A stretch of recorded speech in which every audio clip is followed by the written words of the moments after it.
London, September 1940. The night sky is torn open by the slow drone of enemy aircraft, and the ground trembles beneath the weight of distant explosions.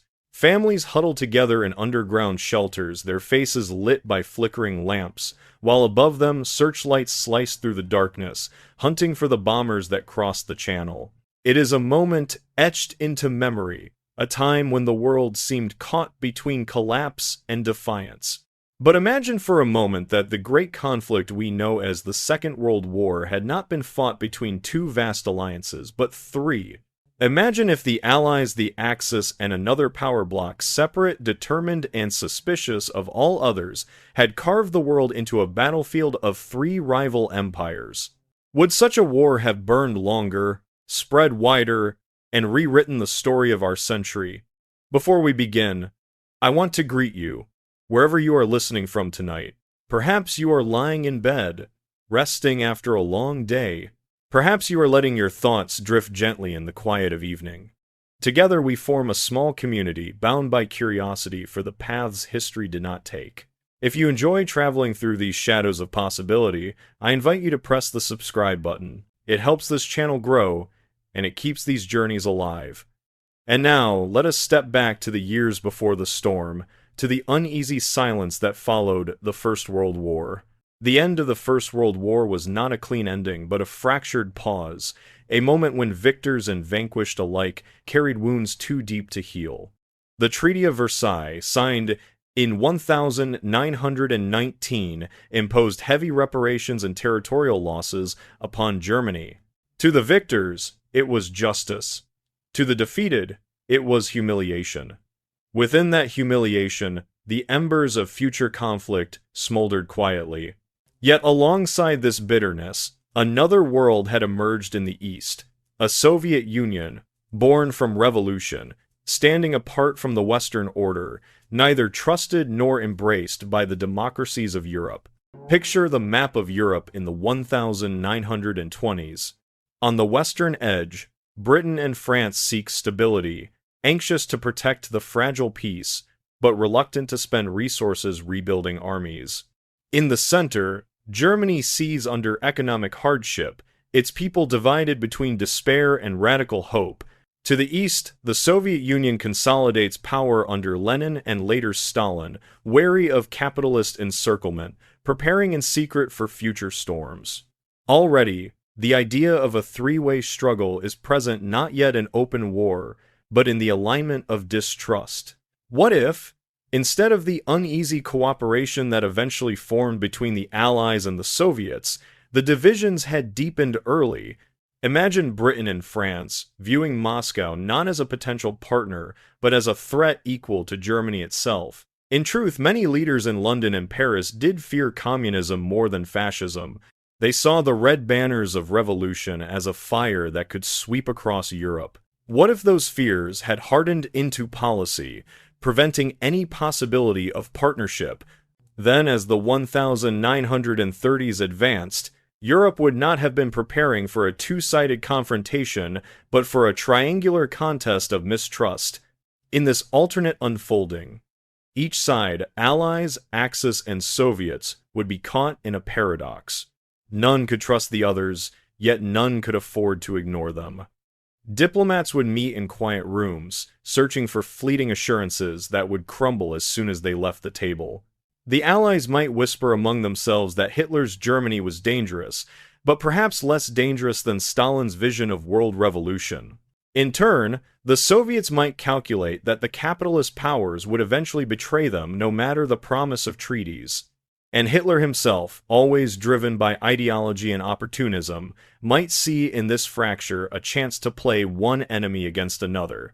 Consider, too, the ordinary people of these nations.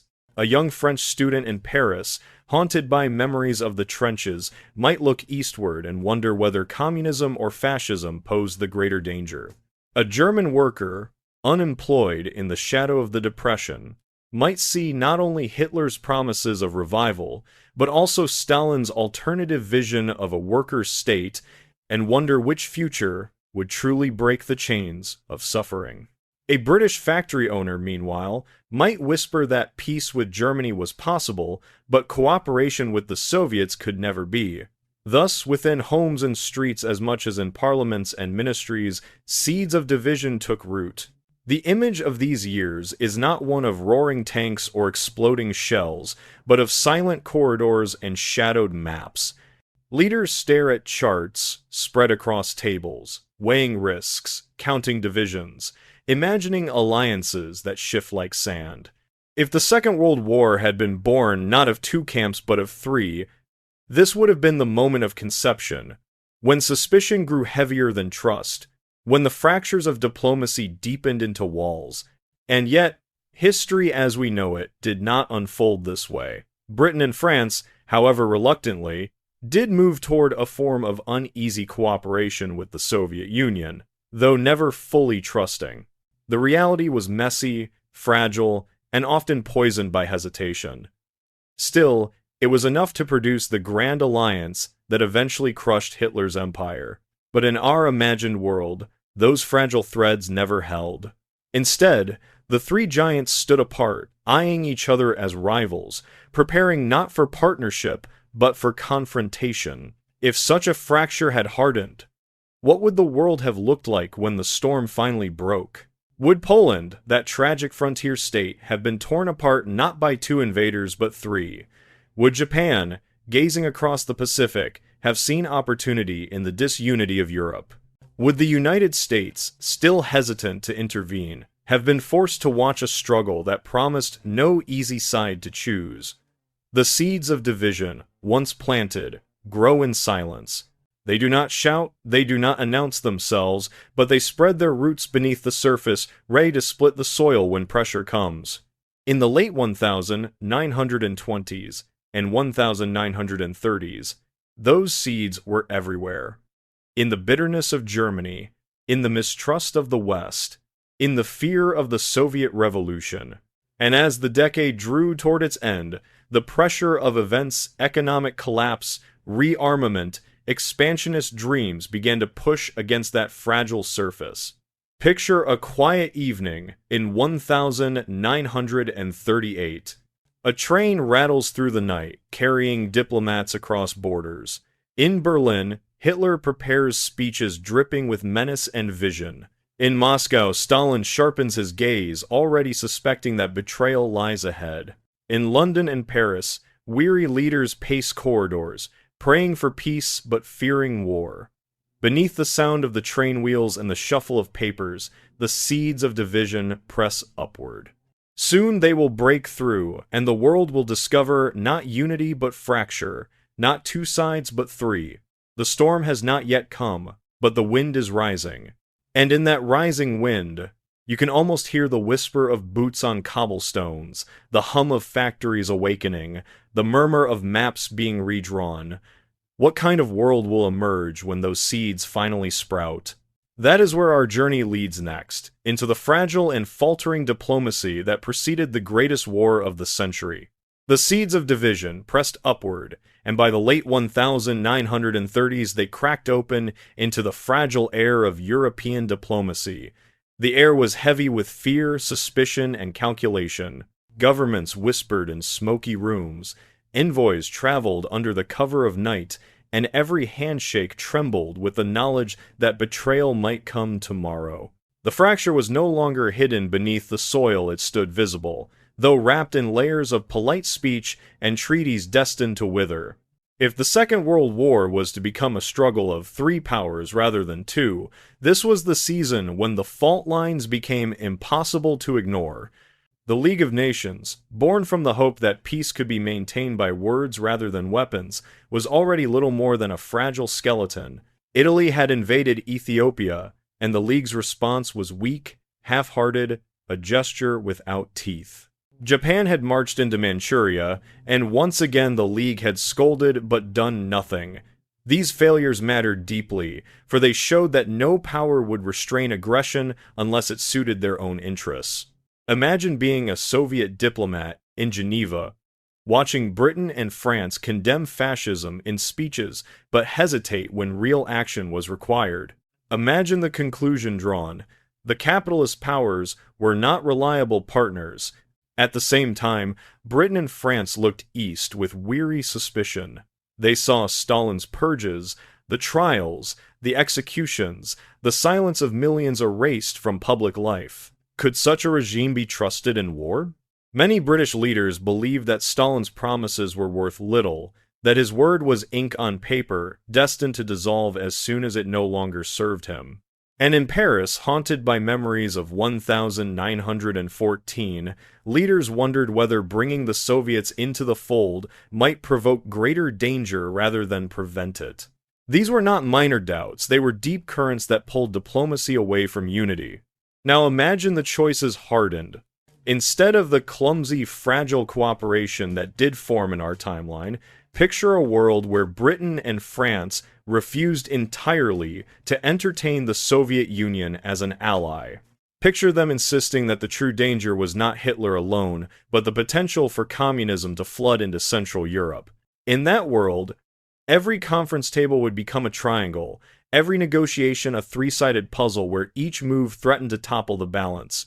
Consider the Munich Agreement of 1938. In our reality, Britain and France allowed Hitler to take the Sudetenland from Czechoslovakia, hoping it would satisfy his hunger. The Soviet Union was excluded from those talks, though it was theoretically an ally of Czechoslovakia. What if, instead, the exclusion had not been an insult, but a deliberate statement, a clear signal that Moscow was no longer to be considered even a potential partner? The Soviet Union might have responded by forging its own path, preparing not for eventual alliance with the West, but for confrontation against both the West and the Axis. Czechoslovakia, instead of standing between two enemies, would have found itself abandoned by three. Diplomatic imagination paints another possibility. What if Britain and France, desperate to contain Germany but fearful of Stalin, attempted to play both ends?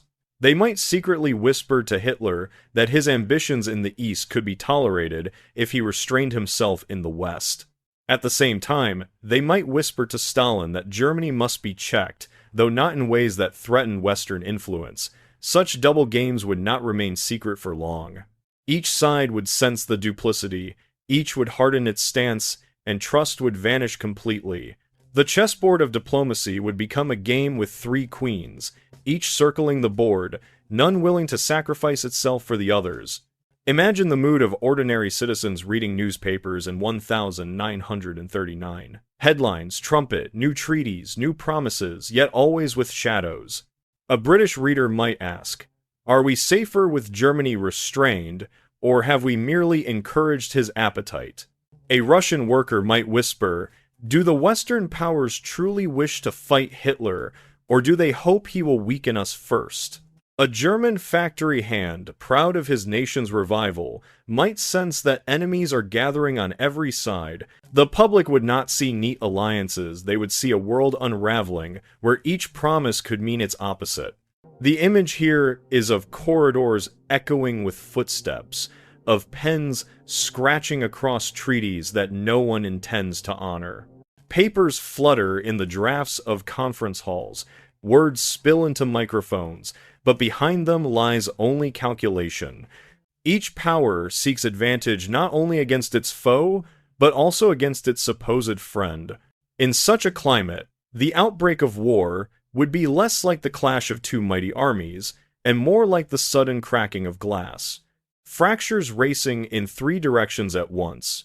We might ask, could any single event have forced unity despite mistrust?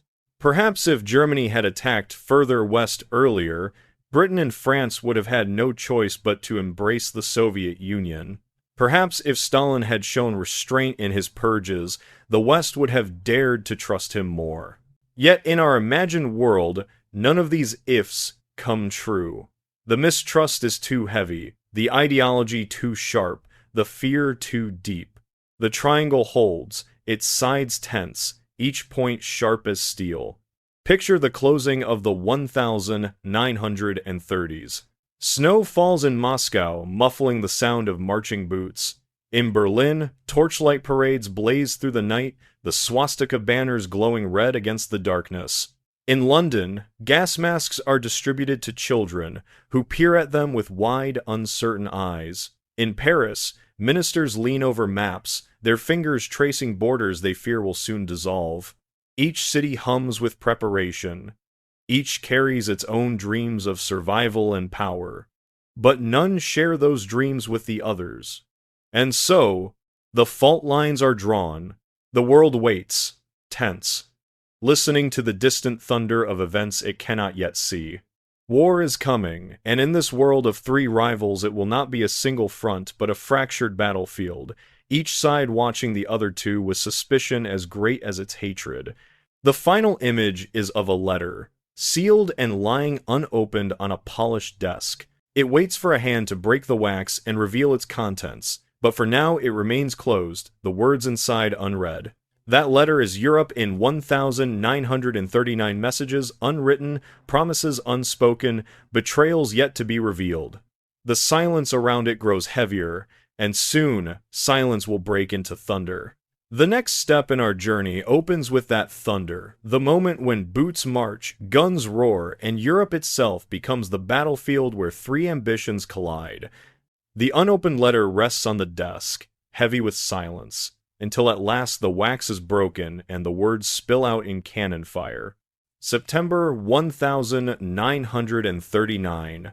The world awakens to the sound of boots and gunfire, and the storm that has been gathering for 20 years finally breaks.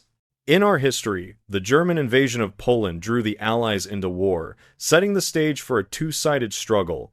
But in the world of three rivals, the letter bears a more complicated script. It is not simply Berlin against Warsaw, with London and Paris answering the call. It is Berlin and Moscow and the Western democracies, each seeking their moment, each trying to seize advantage before the others can claim the prize. The air of Europe is not merely tense, it is fractured, jagged, like broken glass reflecting three different lights. Picture the Polish frontier in the chill of September mornings. German panzers roar across the border from the west, their engines growling like iron beasts, their tracks chewing through the soil of a land fated to be trampled. Bombers drone overhead, dropping their cargo on railways and towns, the sky blackened with smoke. In our history, this was enough to draw Britain and France into a reluctant declaration of war. But in this altered world, the Soviets watch closely, their eyes fixed not only on Poland, but on the West. They see opportunity in the chaos. They remember centuries of partitions, when Poland was carved like a carcass by hungry neighbors. Why should they not join the feast, not as Hitler's partner, but as their own conqueror, planting the red banner in Warsaw while the Germans raised the swastika? Now imagine the moment when Soviet divisions cross from the east, not in uneasy coordination with Germany, but as an independent thrust. Their tanks rumble through the forests of Belarus, their infantry march across rivers and fields, and their commanders whisper that this is their chance to strike before either rival grows too strong. To the Polish defenders, resistance becomes impossible. To the west comes the Wehrmacht, to the east, the Red Army, to the distant horizon, the knowledge that Britain and France may hesitate, uncertain whether this war is theirs to fight. Poland becomes not the victim of two predators, but three.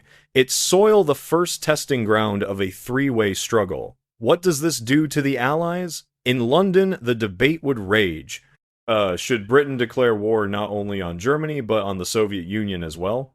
To stand against both seems madness, yet to stand against one while tolerating the other seems cowardice. The French cabinet, already haunted by memories of the trenches, might argue that survival depends on choosing the lesser enemy, even if that means tolerating Hitler for a time. And so the halls of power become echo chambers of fear, where each decision leads to disaster. In Berlin, Hitler is enraged by Stalin's independent action. In our world, the Molotov-Ribbentrop Pact ensured coordination, but here it has been shattered. He sees the Soviets as thieves stealing from his destiny, intruders upon the territory he has promised his people, yet he cannot ignore the fact that Britain and France hesitate. Could he gamble that their fear of communism will outweigh their hatred of fascism? Could he whisper through secret channels that Germany seeks only to check Soviet expansion, not to conquer the West? In such a climate, diplomacy becomes a game of knives, each word sharpened to cut a rival's throat. Imagine the sound of the Polish countryside during those weeks. Not just the roar of German artillery, but the crack of Soviet rifles. Not just the wail of air raid sirens, but the tramp of boots from every direction. Villages burn in the night, their fires sending smoke into a sky already crowded with planes. Refugees clog the roads, uncertain which way safety lies, for no direction leads away from all enemies. In the cities, church bells toll as German columns arrive, only for Soviet patrols to appear days later. Even in occupation, Poland is splintered, divided not by two masters but three, each claiming authority, none secure in their hold. Could the Allies have stood idle in such a scene? Perhaps some voices in London would argue that war against both dictatorships was inevitable, that Britain must stand as the beacon of liberty against tyranny of every kind. Perhaps others would whisper that Germany was the lesser evil, that Stalin's dream of global revolution threatened not just borders but the foundations of Western society itself. And perhaps the loudest voices would be those of caution, pleading to delay, to wait, to arm, to hope that one enemy destroyed the other before Britain was forced to choose. But hesitation has consequences. Each day of delay gives advantage to the armies already on the march. Across the Atlantic, the United States watches, its newspapers filled with confusion. In our history, Americans struggled to decide whether Hitler's Germany was a distant threat. In this world, the choice is harder still. If war is not between good and evil, but between three predators, which side should America favor? Isolationist voices grow stronger, declaring that no foreign quarrel is worth the blood of American soldiers. Others argue that fascism must be checked at all costs, while some insist that communism is the greater danger. The divisions in Europe mirror themselves across the ocean, and Washington hesitates, caught in a fog of uncertainty. In Moscow, the Red Army advances deeper into Polish soil, its generals testing their strength. Stalin watches reports with suspicion. Can he trust the loyalty of his commanders after years of purges? Can he believe the whispers that Britain and France may turn against Germany to fight him instead? His paranoia deepens, and his grip tightens. Every victory is shadowed by fear, every conquest by suspicion. The Soviet Union does not march as a confident partner, but as a solitary empire, convinced that betrayal lurks behind every border. The image of this alternate Poland is not one of a single invasion, but of a land torn in three. German tanks grind through the rubble of Warsaw. Soviet soldiers hoist banners over eastern towns, and Western leaders debate endlessly, their speeches carried by radio waves that mean nothing to the families hiding in cellars. The air is filled with smoke, but also with unanswered questions. Which side will Britain choose? Will France endure another war, or will it fracture under pressure? Will Hitler risk turning west while Stalin threatens from the east? Will the Soviet Union march further into Romania, into the Balkans, daring the others to stop him? The spark of war in this world does not ignite a simple blaze. It sets off a storm of sparks flying in all directions, each threatening to become a fire of its own. The flames are not yet united, but they dance and flicker, threatening to consume all. The world stands at the edge of chaos, and no one can predict which way the fire will spread. Picture, as the year 1939 closes, three sets of drums beating in the night. One in Berlin, thunderous, filled with confidence. One in Moscow, heavy, relentless, suspicious. One in London and Paris, softer, hesitant, yet still echoing through the corridors of power. The rhythms do not join. They clash, they overlap, they create a noise that drowns out reason. And in that cacophony, the spark of war becomes a blaze, not of two sides, but of three, each convinced it can outlast the others, each blind to the devastation that lies ahead. The smoke rising from Poland does not drift away. It thickens, it spreads, It becomes the cloud under which Europe lives. And as that smoke billows, it carries with it the faint echo of a question. What happens when three giants march and no one is willing to yield? That question leads us to the next stage of our journey, when the battlefields themselves split into three, and Europe becomes a chessboard of shifting fronts where trust is gone and survival is all. The smoke over Poland spreads, thickening until it settles across the plains of Europe, and within that dark haze the shape of war begins to emerge. In our familiar history, the lines of conflict were drawn sharply: Germany and its Axis allies against Britain, France, and later the Soviet Union. But in this fractured world of three rivals, the front lines twist like tangled threads, overlapping and colliding in ways that no general can fully predict. The battlefields do not follow the clean geometry of East versus West.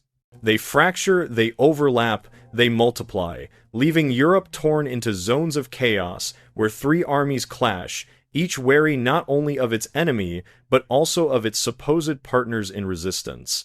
Imagine Poland not as a conquered land divided between two, but as a battlefield where three flags rise and fall with terrifying speed. In the West, the swastika banners snap in the wind above armored divisions that pour across the Vistula.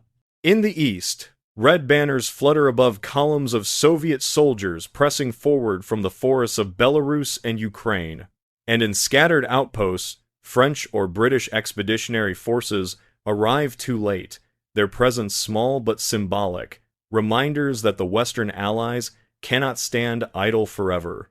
The result is not a neat partition, but a battlefield of collisions, where German, Soviet, and Allied patrols sometimes stumble into one another in ruined villages, exchanging fire without clear orders, each side claiming the same ground.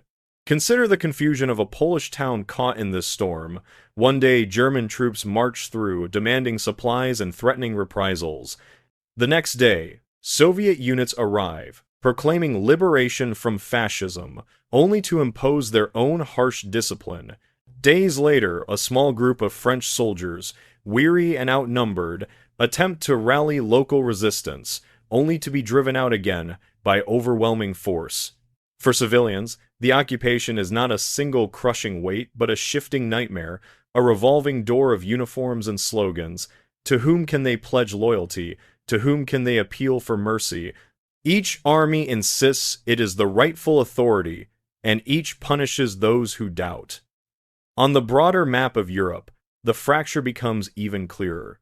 Germany, having crushed Poland's western defenses, must now guard its eastern flank against Soviet advances. Hitler cannot pour all his strength toward France if Stalin threatens from behind. Meanwhile, the Soviets, though successful in advancing into eastern Poland, must remain cautious, for every step westward risks collision not only with German divisions, but with Allied units filtering in from Romania or from hastily arranged corridors of supply. Britain and France, committed now to war but hesitant to strike full force, must divide their planning. Should they focus on halting Germany in the west, or should they shift troops south and east, hoping to check the Soviet advance before it swallows more of Europe? The result is a battlefield without clarity. Where our world saw the phony war, a strange lull on the Western Front after Poland's fall, this alternate world sees no pause at all. The Germans must reinforce the East while bracing for a French offensive. The Soviets must consolidate their hold in Poland, while gauging how far they can push, without sparking total Allied hostility. And the Allies, instead of watching passively, find themselves reluctantly engaged in scattered skirmishes along Poland's southern edge, testing whether their weary armies can hold a line so far from home. The sound of this world is not the steady drum of two opposing armies, but a cacophony of overlapping battles. Imagine the thunder of German artillery shelling Polish positions, only to be answered not only by Polish guns, but by unexpected Soviet barrages aimed at seizing the same territory. Imagine French officers peering through binoculars at the chaos, unsure whether the smoke on the horizon comes from their enemy or from another enemy fighting the first. In the night, The roar of engines fills the fields as columns of tanks move blindly, their commanders uncertain whether the headlights they glimpse ahead belong to friend or foe. What does this mean for strategy? It means paralysis as much as aggression. No side can commit wholly to one direction, for each is pulled by suspicion of the others. Germany cannot unleash its full might against France while the Soviets press in the east. The Soviets cannot drive unopposed into Central Europe while German divisions regroup and Allied units hover on their flank. And Britain and France cannot hurl themselves into Germany with confidence, knowing that the Soviets might strike them from behind. The battlefield becomes a place of hesitation and sudden violence, of alliances formed for an hour and broken by dawn. And yet, within this chaos lies opportunity. A cunning general might exploit the confusion, luring one enemy into collision with another. A diplomat might whisper promises that redirect fire away from his own front, if only for a time. The three-way war is not simply a contest of armies, but of nerves, a labyrinth where each step risks ambush. For civilians across Europe, the experience is one of endless uncertainty. In Belgium and the Netherlands, fear grows that invasion could come from any side, at any moment, for who can say which army will respect neutrality when three rivals race to seize advantage? In the Balkans, governments tremble, calculating which power they might appease, knowing that appeasing one may provoke the wrath of two others. In Scandinavia, rumors spread that Germany, the Soviets, and the Allies alike seek bases in the north, each eager to control iron ore and sea lanes. The map of Europe, once shaded in clear alliances, now resembles a patchwork of shifting colors, each day redrawn by battle and intrigue. Imagine the emotions of a French soldier on the front lines. He has been told that Germany is the enemy, yet he hears whispers that the Soviets may soon be declared enemies as well. He wonders if his struggle will be waged not only in the trenches of the West, but in faraway fields to the east. He dreams of home, of vineyards and quiet streets, but wakes each morning to confusion and fear. In Berlin, a German officer writes home to his family that they fight not only against decadent democracies, but also against Bolshevik hordes, though in truth he is uncertain which front will claim him next. And in Moscow, a young Red Army conscript sharpens his bayonet, uncertain whether he will march against Germans, Frenchmen, or both. The war has become not a simple story of good versus evil, but a web where every thread leads into another snare. The imagery of these battlefields is one of smoke rising in three plumes, drifting and merging, obscuring the horizon. Soldiers stumble through rubble, their uniforms muddied, their banners torn. Civilians crouch in cellars, listening to foreign voices on radios, each promising victory, each demanding sacrifice. The ground itself seems to tremble under the weight of three armies, as if the soil of Europe can no longer bear the burden of so many ambitions. As 1940 approaches, the fracture widens. In our world, the German blitzkrieg would soon sweep across the West, toppling France in weeks. In this altered world, the blitzkrieg may still come, but it comes hesitantly, for Hitler must look over his shoulder at the Soviet divisions massing behind him. Perhaps his strike into France is delayed, giving the Allies time to prepare. Perhaps he gambles regardless, leaving his eastern flank dangerously exposed. Or perhaps Stalin moves first, thrusting deeper into Central Europe, forcing Germany into a war on two fronts far earlier than in reality. Each possibility spirals outward, each reshaping the fate of nations. The smoke does not clear. It lingers, it spreads, it casts its shadow across the continent. And as the battlefield fractures, so too does the world beyond Europe. For across the seas, another giant watches, calculating how to exploit the chaos. In Asia, Japan sees opportunity in a Europe divided, a chance to expand unchecked while the great powers exhaust themselves in quarrels. The next step in our journey leads there, to the Pacific waves and the rising sun, where the fractures of Europe echo across oceans and ignite new flames. The smoke that hangs over Europe drifts eastward, carried by the wind across steppes and mountains, until at last it settles over the Pacific, where another storm is brewing. The waves crash endlessly upon rocky coasts, the air smells of salt and gunpowder, and the rising sun of Japan peers out upon a fractured world with hungry eyes. In our familiar history, Japan had already embarked upon its empire, seizing Manchuria in 1931 and plunging into war with China in 1937. Yet in this alternate timeline, the division of Europe into three warring powers offers Tokyo an opportunity far greater than it ever imagined. Where two sides might have balanced one another, three rivals create openings, blind spots, and moments of hesitation ripe for exploitation. Picture the Japanese high command in Tokyo, their maps spread across lacquered tables, their fingers tracing coastlines and shipping lanes. They see the Western allies distracted, their fleets committed to the Atlantic and Mediterranean. They see Germany and the Soviet Union glaring at each other across the ruins of Poland, each unable to focus fully on Asia. And they see China, vast and weary, already bleeding from years of conflict, vulnerable to greater pressure. The possibilities glitter like coins spilled upon the floor. Which path should Japan seize? Should it push deeper into China, seeking total domination? Should it expand southward, toward the oil and rubber of Southeast Asia, knowing that Britain and France may be too distracted to respond? Or should it gamble upon the greatest prize of all the Pacific itself, and the distant presence of the United States? In the cities of China, the war already burns with terrible ferocity. The Japanese army advances along rivers and railways, its banners fluttering above shattered towns. Refugees pour into the countryside, carrying only what they can on their backs. The sound of artillery echoes across rice fields, mingling with the cries of the displaced. In our reality, China fought on with Allied support, fragile though it was. But in this world of three-way war, that support falters. Britain, France, and the Soviet Union cannot agree on how to aid China, each suspicious that the others seek only influence. Supplies arrive sporadically, fragmented, often delayed by disputes over who should control the routes.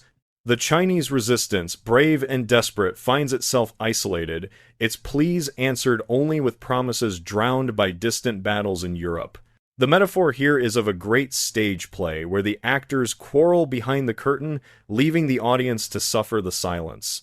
China becomes the stage, its people the audience, forced to endure while the great powers argue over scripts they will never perform. And Japan, seeing the confusion, steps boldly into the spotlight. Its armies march with renewed confidence. Its admirals scan the horizon for the next conquest.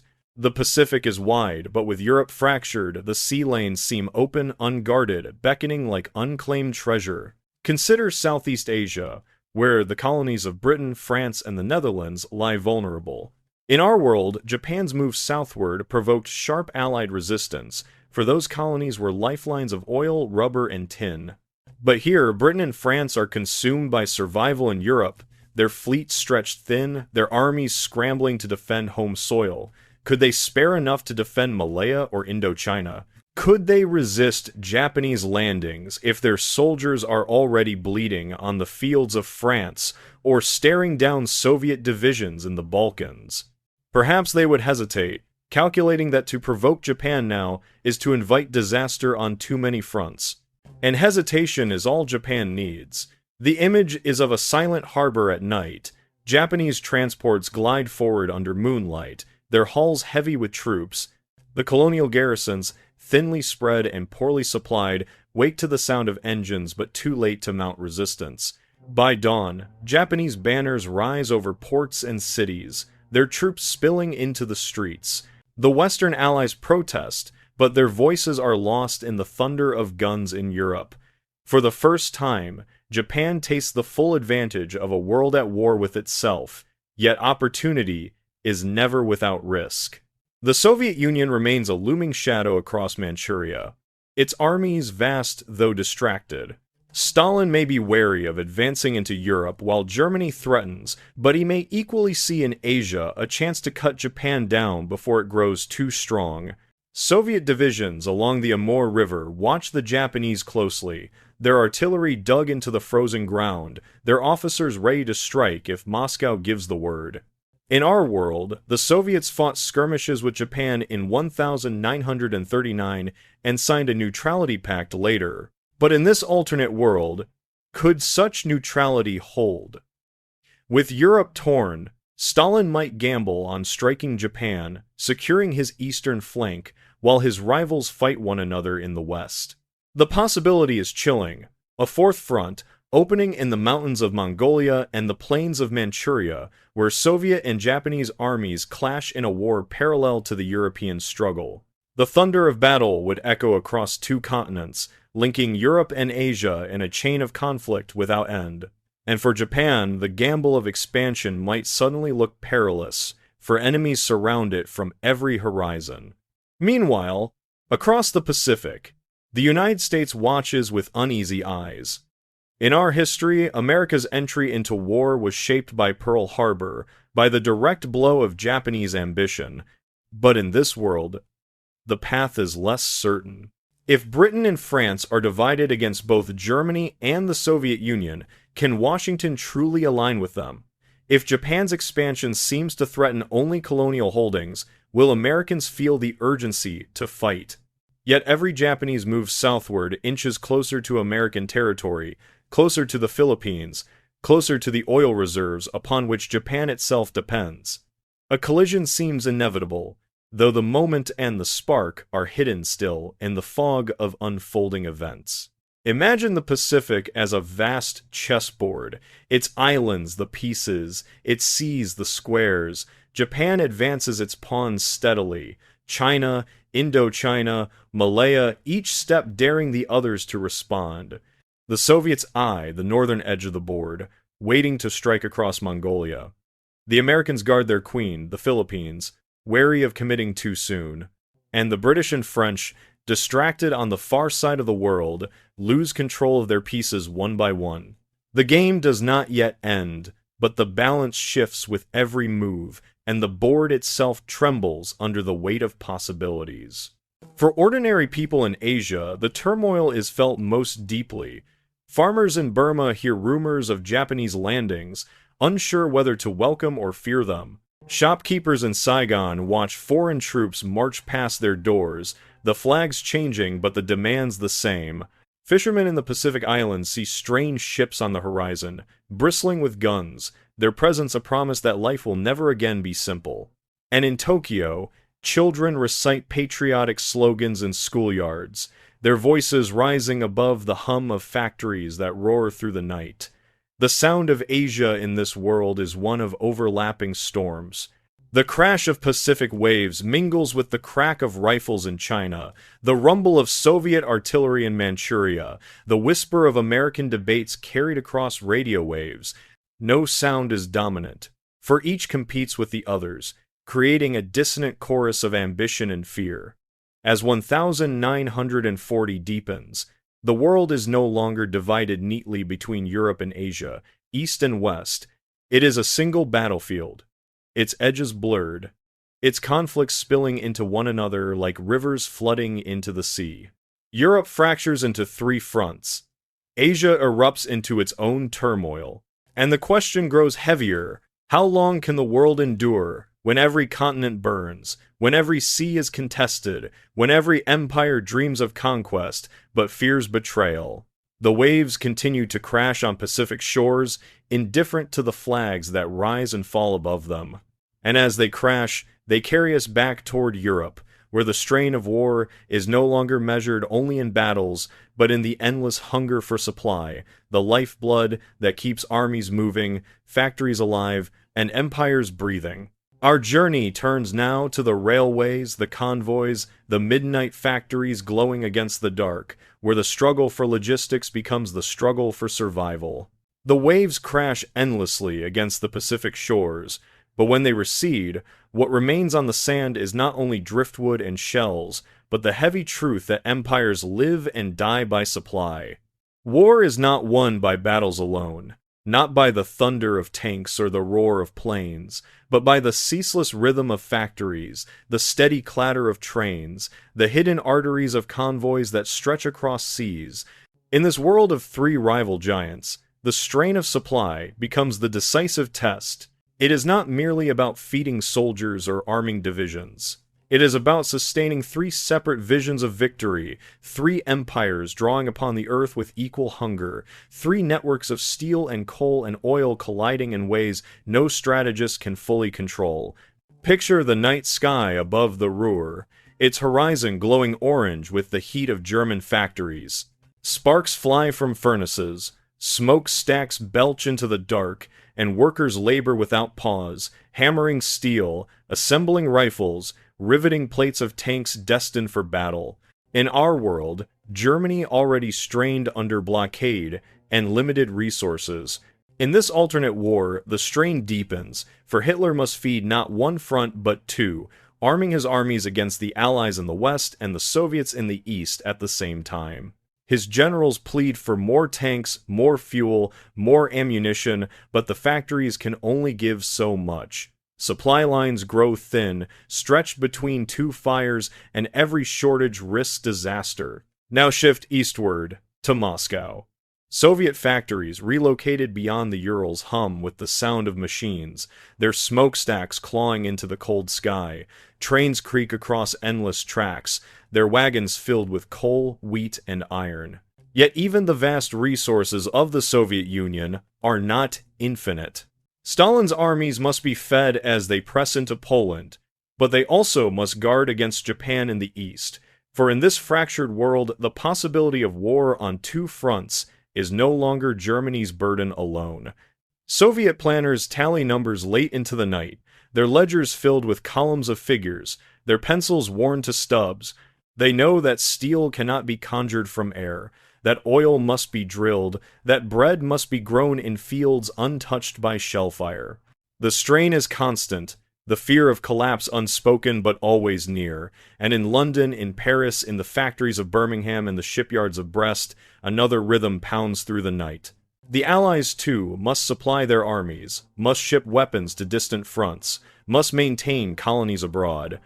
Convoys snake across the Atlantic, their holds stuffed with grain, oil, and weapons, their decks trembling under the weight of anticipation. In our world, German U-boats already threaten these lifelines.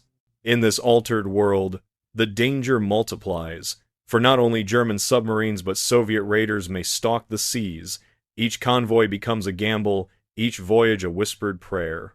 The ocean becomes a graveyard of steel, littered with the wrecks of ships that never reached their destination. The metaphor of this struggle is one of veins and arteries. The armies are the muscles, the battles the fists. But without the flow of supply, the body withers. In a war of three, the arteries twist together, choke one another, bleed into each other's wounds. Each side tries not only to sustain itself, but to strangle its rivals. Blockades, sabotage, bombing raids on factories all become weapons as potent as artillery. Imagine a German officer staring at a map of railways across occupied Europe. He must decide where to send trains first, to the Western Front where French divisions loom, or to the Eastern Front where Soviet tanks mass. Whichever he chooses, the other grows weaker. Imagine a Soviet commissar in a frozen depot, shouting at workers to unload crates faster, knowing that delay could mean defeat in some distant field. Imagine a British convoy captain steering through the Atlantic night, the waves slamming against his hull, every shadow on the horizon a possible submarine. These are not the battles of glory sung in parades. These are the battles of silence, fought in warehouses, on train tracks, across oceans, battles where victory is measured not in flags raised, but in sacks of grain delivered. And yet, within this immense strain, lies invention. Desperation breeds ingenuity. In Germany, engineers rush to design synthetic fuels to replace what oil supplies cannot provide. In the Soviet Union, scientists experiment with new machinery, new weapons, new methods to harness the vastness of their land. In Britain and France, cryptographers bend over machines, hoping to anticipate attacks and safeguard convoys before they sail. The war of supply is also a war of minds, a contest where ideas can feed armies as surely as bread, but the human cost is immense. Workers collapse from exhaustion in factories that never sleep. Farmers toil from dawn to dusk, their harvests seized for soldiers, their children growing thin from hunger. Women take up tools in workshops, their hands blistered, their eyes red from smoke, their voices drowned by the clang of steel. The strain of supply is not only on governments and generals, it is on the millions whose lives are consumed to keep the machine of war alive. Their songs fade into the hum of machinery, their dreams dissolve into the dust of coal and the glow of furnaces. What if, in this three-way war, the strain of supply becomes the breaking point? Perhaps Germany, pressed between two fronts, exhausts itself early, its economy crumbling before its armies collapse. Perhaps the Soviet Union, vast but overextended, finds its trains stalled, its factories starved, its soldiers left without boots in the snow. Perhaps Britain and France, reliant on overseas lifelines, find those lifelines severed, their convoys sunk, their cities darkened by shortages. In such a scenario, battles may be decided not by generals on maps, but by the unseen struggle of production, by the flow of iron and fuel, by the endurance of those who work unseen behind the lines.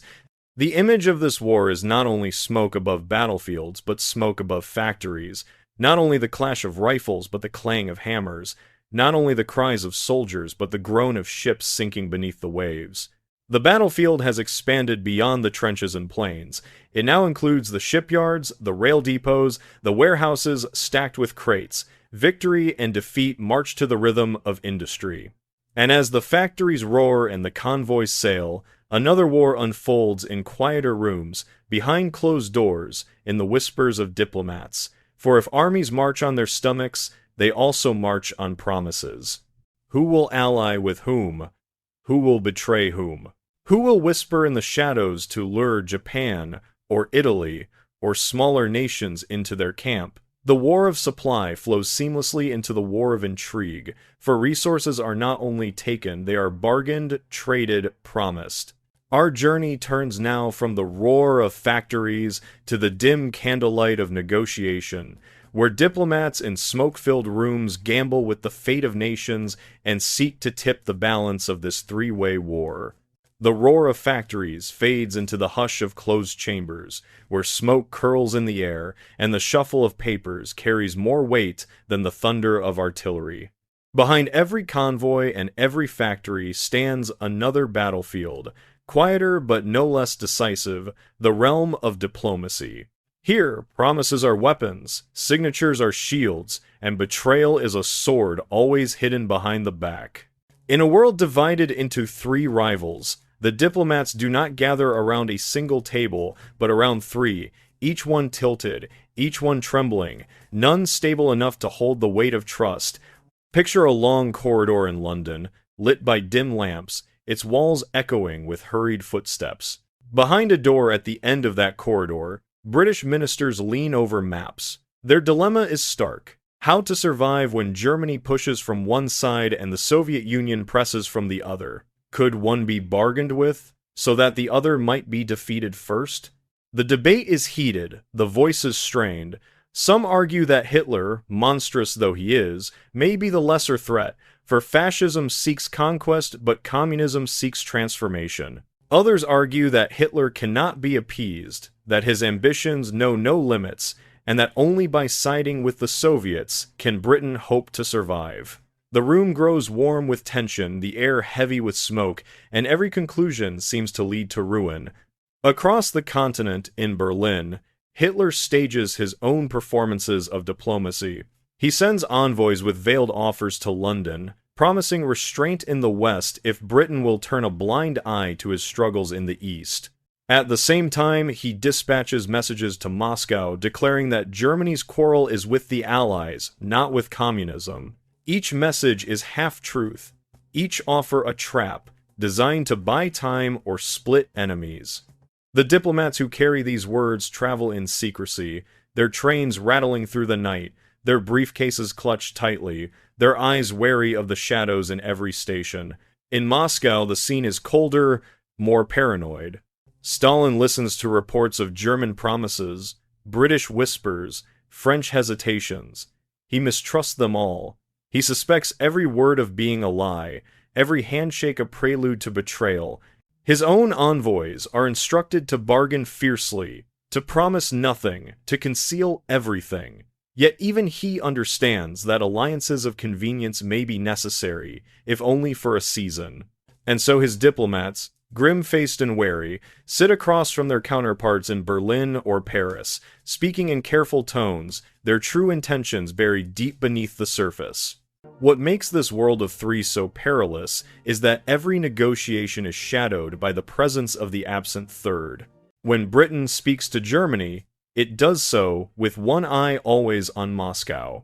When the Soviets send envoys to Paris, they calculate how Berlin will interpret the gesture. No agreement can be made without provoking suspicion elsewhere. Trust is impossible, yet necessity forces these powers to keep talking, keep writing, keep signing treaties that none expect to honor. The result is a constant shuffle of paper, treaties drafted and redrafted, promises inked and then ignored, each one less credible than the last. Consider the smaller nations, caught in this web of intrigue. Romania, rich in oil, finds itself courted by all three powers. German agents promise protection in exchange for supplies. Soviet officials demand concessions, hinting at invasion if refused. British and French envoys whisper guarantees that seem fragile in the face of looming armies. In Budapest, in Sofia, in Ankara, the same game repeats. Diplomats arrive with promises, leave with signatures, but behind them lingers only uncertainty. The smaller nations know that in this war of three giants, their survival may depend on choosing wisely or on choosing too late. Imagine the candlelit rooms where these bargains are struck. The curtains drawn, the maps spread out, the glasses of brandy half empty.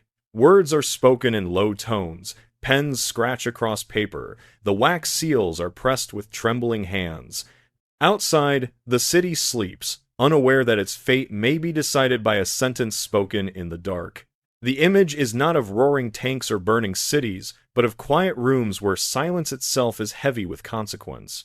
And yet, diplomacy in a three-way war is not only about agreements, it is about deception. Each side sends spies to intercept the whispers of the others. Codes are broken, telegrams intercepted, secrets stolen. In London, cryptographers strain to decipher Soviet messages. In Berlin, intelligence officers boast of knowing French positions before French generals themselves. In Moscow, Stalin's secret police pry into every shadow, silencing those suspected of divided loyalties. The war of shadows runs parallel to the war of steel, each one feeding the other, each one shaping the choices of generals and politicians alike. What if one of these secret bargains tipped the balance? Perhaps Germany secures a temporary truce with Britain, freeing it to strike harder against the Soviets. Perhaps the Soviets, sensing weakness, sign a secret accord with France, promising to divide Germany once and for all. Perhaps Britain, desperate to survive, makes a deal with Stalin behind closed doors, agreeing to concessions that shock the world when revealed. None of these possibilities is impossible in a world already fractured, where suspicion corrodes every promise and desperation drives every decision. But the danger is that no bargain can endure.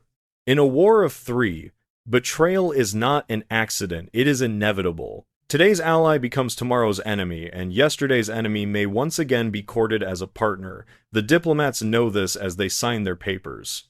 They smile politely, shake hands stiffly, and exchange gifts they do not value. They know the treaties will burn, either in the fire of war or in the dust of neglect.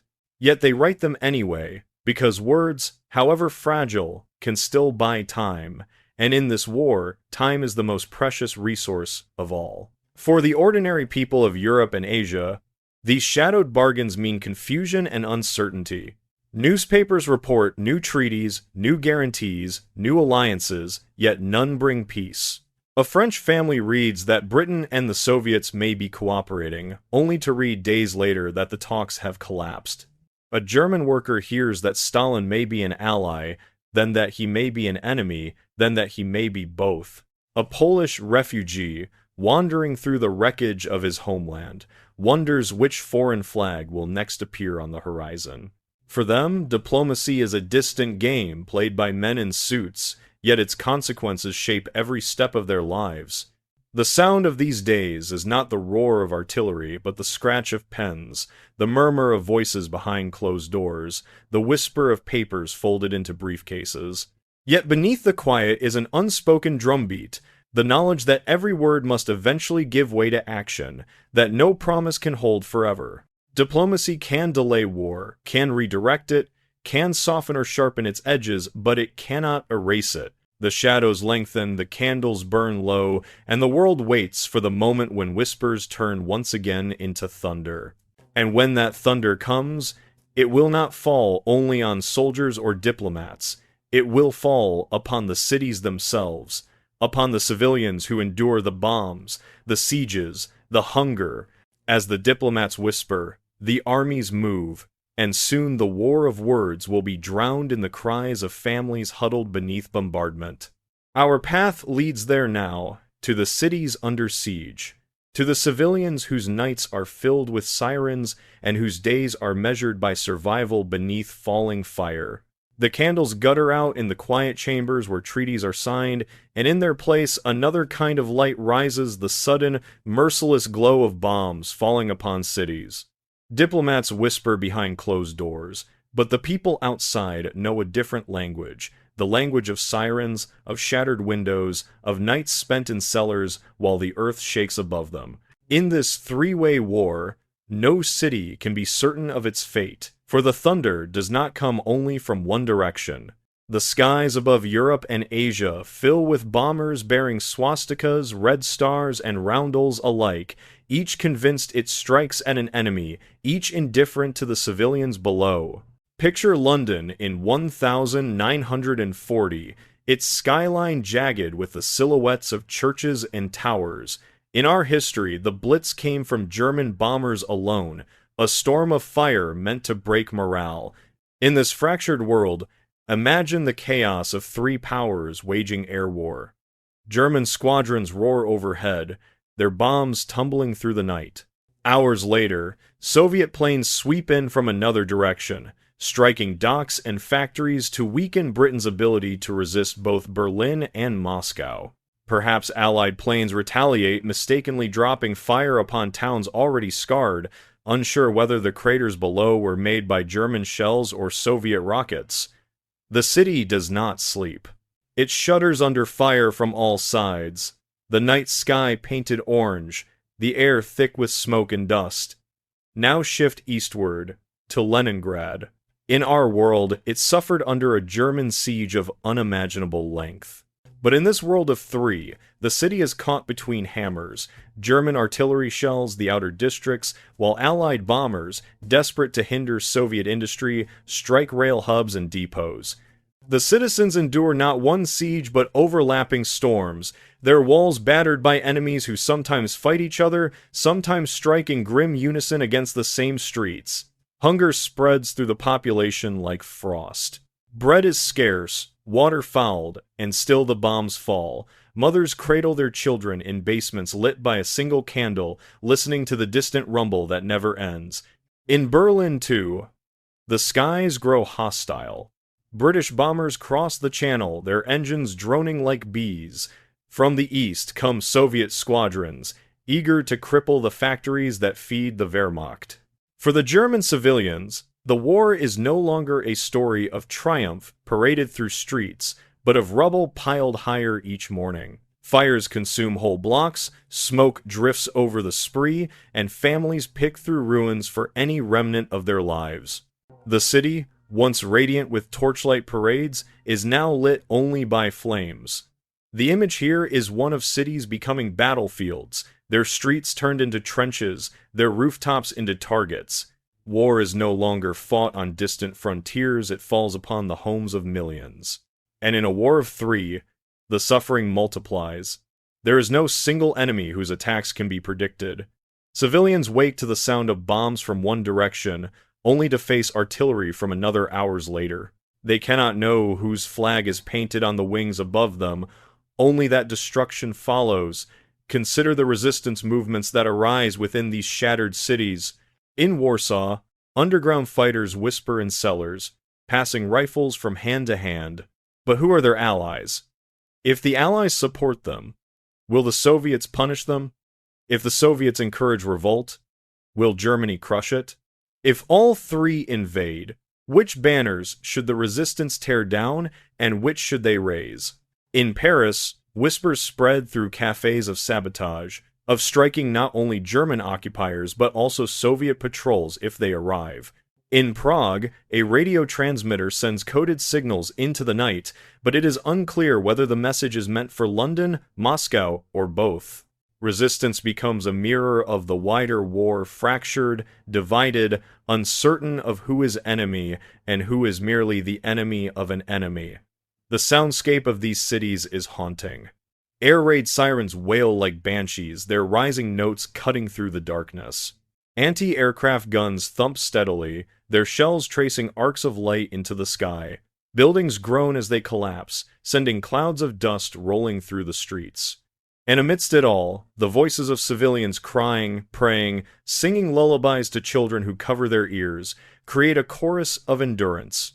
War in this world is not just soldiers clashing on fields, but entire cities learning to breathe under fire. Imagine, too, the psychological weight. In London, families wonder whether Britain fights for its own survival or as the pawn of greater empires. In Moscow, people whisper that perhaps their government's enemies are not only Germans but the very allies who once spoke of democracy. In Berlin, civilians question whether Germany is surrounded not by two fronts but by all mankind. The lines between propaganda and truth blur. Radios blare contradictory messages. Newspapers contradict themselves within days. Citizens are left to interpret survival as best they can, building their own fragile truths in the ruins of their neighborhoods. And yet, even under siege, life clings stubbornly to the ruins. In London, an old man plays violin in the underground shelter, his notes rising above the rumble of bombs. In Leningrad, a woman writes poetry on scraps of paper, hiding them in jars buried beneath rubble. In Berlin, children chalk games onto the pavement, even as the air smells of smoke. These small acts, fragile as they are, remind us that even in a war of three, humanity refuses to vanish. What if the endless sieges and bombardments drag the war into stalemate? Perhaps no side can break the other. If every city becomes a fortress, every civilian population a shield, perhaps the war prolongs into the late 1940s, its front lines frozen, but its skies forever filled with bombers. Perhaps cities fall not from defeat in battle, but from starvation, from exhaustion, from despair. The possibility is grim, yet in this fractured war it becomes imaginable. The image that closes this chapter is of a lullaby, sung softly in a shelter while the walls shake from distant explosions. A mother's voice carries through the dust and the dark, a fragile song that defies the thunder outside. But the lullaby is interrupted by a faint sound, the tapping of a radio transmitter hidden in the ruins, sending signals into the night. Somewhere, resistance fighters speak in code, reaching out for allies they cannot see, hoping their message finds someone willing to listen. And it is to those voices, to the scattered bands of resistance who must decide which enemy they fight and which they endure, that our journey now turns. From cities under siege, we step into the shadows, where the underground movements rise, divided and uncertain, yet burning with the desire to resist. The radio signal pulses into the night, a faint tapping that cuts through static, carrying words no louder than whispers but heavy with hope. Somewhere in a ruined house, an operator leans over the transmitter, headphones pressed tight, eyes straining at the dials. The city above him is scarred, its streets filled with rubble, its skies haunted by bombers, yet beneath the ruins a new war takes shape, the war of resistance. In our own history, underground movements in occupied Europe fought bravely against the Axis. But in this fractured world of three rival empires, the resistance is not unified. It is torn, divided, uncertain of its loyalties. Each group must decide not only if it will resist, but whom it will resist. And in the shadows of such choices, betrayal and hope walk hand in hand. Picture Warsaw, its stones blackened, its spirit unbroken. Small groups gather in cellars lit by candle stubs, passing weapons hand to hand, their voices hushed. In our timeline, the Polish resistance fought against German occupation with the hope of Allied support. In this alternate world, the dilemma deepens. German troops march through the streets, but Soviet patrols prowl the outskirts, and whispers suggest that British agents too are near, urging action against both dictatorships. To whom should the resistance swear loyalty? If they rise against the Germans, the Soviets may step in and claim Poland as their own. If they resist the Soviets, the Germans will slaughter them. If they turn toward the West, they may be abandoned, sacrificed to the balance of power. The choice is no longer simple. It is a gamble played with human lives. Shift westward to France. In our history, the French resistance looked to London for guidance, and de Gaulle's voice carried across the airwaves as a beacon. Here, the situation twists into uncertainty. Soviet agents infiltrate the underground, offering weapons and urging strikes against German occupiers. British agents, equally determined, warn against cooperation with communists. Within the same network of fighters, comrades turn suspicious eyes upon each other, wondering whether their allies in sabotage might tomorrow be their enemies in ideology. One cell blows up a German train, while another, with different loyalties, prepares to strike Soviet supply lines should the Red Army push too far west. The underground war becomes a labyrinth. Resistance fighters forced to fight not only occupiers, but the divisions within themselves. And in Berlin, beneath the shadow of the Reich itself, resistance smolders too. Students, priests, and laborers whisper in secret, dreaming of a Germany free from Hitler's grip. In our reality, their resistance was fragile, often crushed before it bloomed. In this world, the three-way struggle creates cracks in which such movements may grow. Allied propaganda encourages them to weaken Hitler from within. Soviet agents promise them a future free of fascism. Yet they must also fear betrayal, for the Gestapo is merciless, and even within their ranks, loyalties are divided. Some dream of a democratic Germany, allied with Britain. Others imagine a socialist revolution inspired by Moscow. Their leaflets scatter in the streets like autumn leaves, their words calling for freedom but speaking in many different tongues. Imagine the sounds of these hidden wars. The click of typewriters in basements, producing leaflets by the hundreds, the clink of rifles, smuggled beneath hay in farm wagons, the faint rustle of footsteps at night as saboteurs creep toward railway lines. The crack of explosions as bridges collapse, the glow of fires rising into the sky, followed by shouts, gunfire, and the grim retribution of occupying troops. Resistance is not glorious. It is desperate, fragile, bloody. For every train derailed, villages are burned in reprisal. For every officer assassinated, dozens of innocents are dragged into the streets and shot. And yet, the underground persists. For to do nothing is worse. In Asia, resistance carries its own shape. In China, guerrillas continue to fight against Japanese occupation, their supply lines tangled in the rivalries of the great powers. Soviet agents encourage them, hoping to extend influence. Allied advisors, fewer in number, urge them to hold on until help can come. But help never comes quickly enough. Villages rise against Japanese garrisons only to be crushed. Fighters scatter into the hills, their rifles rusting, their ammunition dwindling, yet still they fight, fueled by nothing but stubborn will. In Southeast Asia, colonized peoples face a new torment. Some welcome Japanese invaders as liberators from European rule, only to discover that new chains replace the old. Others join clandestine networks, striking at all occupiers alike, their loyalty not to foreign empires, but to the dream of independence. For them, resistance is not about which flag flies over their city, but about whether any foreign flag should fly at all. The imagery of resistance is stark. Shadows moving through ruins, messages tucked into shoes, radios hidden behind false walls, daggers concealed in bread baskets. The underground war is waged with whispers, with symbols scratched on walls, with signals flashed from rooftops. It is fought by men and women whose names will never appear in official communiques, whose deeds will be known only in the stories told after midnight, in the scribbled notes hidden in jars buried beneath gardens. And yet, resistance is haunted by doubt. What if their sacrifices serve only to strengthen one occupier over another?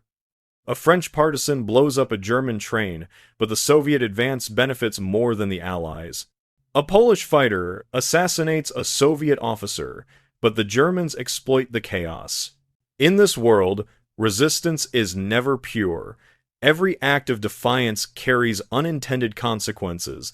Every victory feeds one enemy even as it weakens another. Fighters whisper these doubts among themselves, but they go out at night regardless, for they cannot stand idle. What if, in this fractured war, resistance movements fracture so deeply that they no longer aim toward liberation but toward civil war? Perhaps Poland's underground splits into pro-Allied and pro-Soviet factions, fighting each other in the ruins as much as they fight their occupiers. Perhaps French resistance cells clash violently in the shadows, one cell bombing railways used by Germans, another bombing those used by Soviets, each convinced it alone fights for the true France. Perhaps in Asia, resistance against Japan splinters into movements for independence that one day will fight not only empires but each other. The underground becomes a mirror of the greater war, divided, chaotic, impossible to unite. And yet, amid all this doubt, the human spirit persists. A radio signal crackles out into the night, carrying hope to someone who may never hear it. A young fighter scratches a message on a wall. "We are still here before being dragged away." A mother smuggles food to rebels in the forest, risking her life for strangers whose names she does not know. These fragments are fragile, yet they are enough. They prove that even in a world torn three ways, even when every occupier seems unbreakable, people still choose to resist, still choose to hope. The final image is of that radio, its faint tapping carried across static. Somewhere it is received, perhaps in London, perhaps in Moscow, perhaps even in Washington. But the message is unclear, the code ambiguous. Who sent it? What does it mean? Which side does it serve? The voices in the night are brave but divided, and the world listens without certainty, and as the signal fades, the sound of the sea grows louder, waves rising against steel hulls. For beyond the cities and the ruins, beyond the underground whispers, another battlefield looms. It is the ocean itself, where navies clash and convoys vanish beneath the waves. Our journey turns now to the turning points at sea, where the fate of supply, of empire, and of survival is decided by the roll of the tide and the thunder of guns upon the water. The radio signal fades into static, and in its place rises the sound of the sea, waves crashing against steel hulls, gulls crying above gray harbors, the deep groan of engines stirring beneath decks. Resistance movements fight in shadows on land, but across the oceans the struggle takes on another form. Here, the battlefield is endless and shifting, its borders invisible, its dangers hidden beneath the waves. In our own history, the war at sea was decisive, shaping supply lines, isolating enemies, starving armies. In this world of three rivals, the oceans become an even greater arena of uncertainty, for no fleet knows whether the ships it encounters belong to one enemy, to another, or to both. The sea itself becomes a labyrinth, a place where alliances dissolve in the salt air, and every horizon conceals a new threat. Picture the North Atlantic in winter.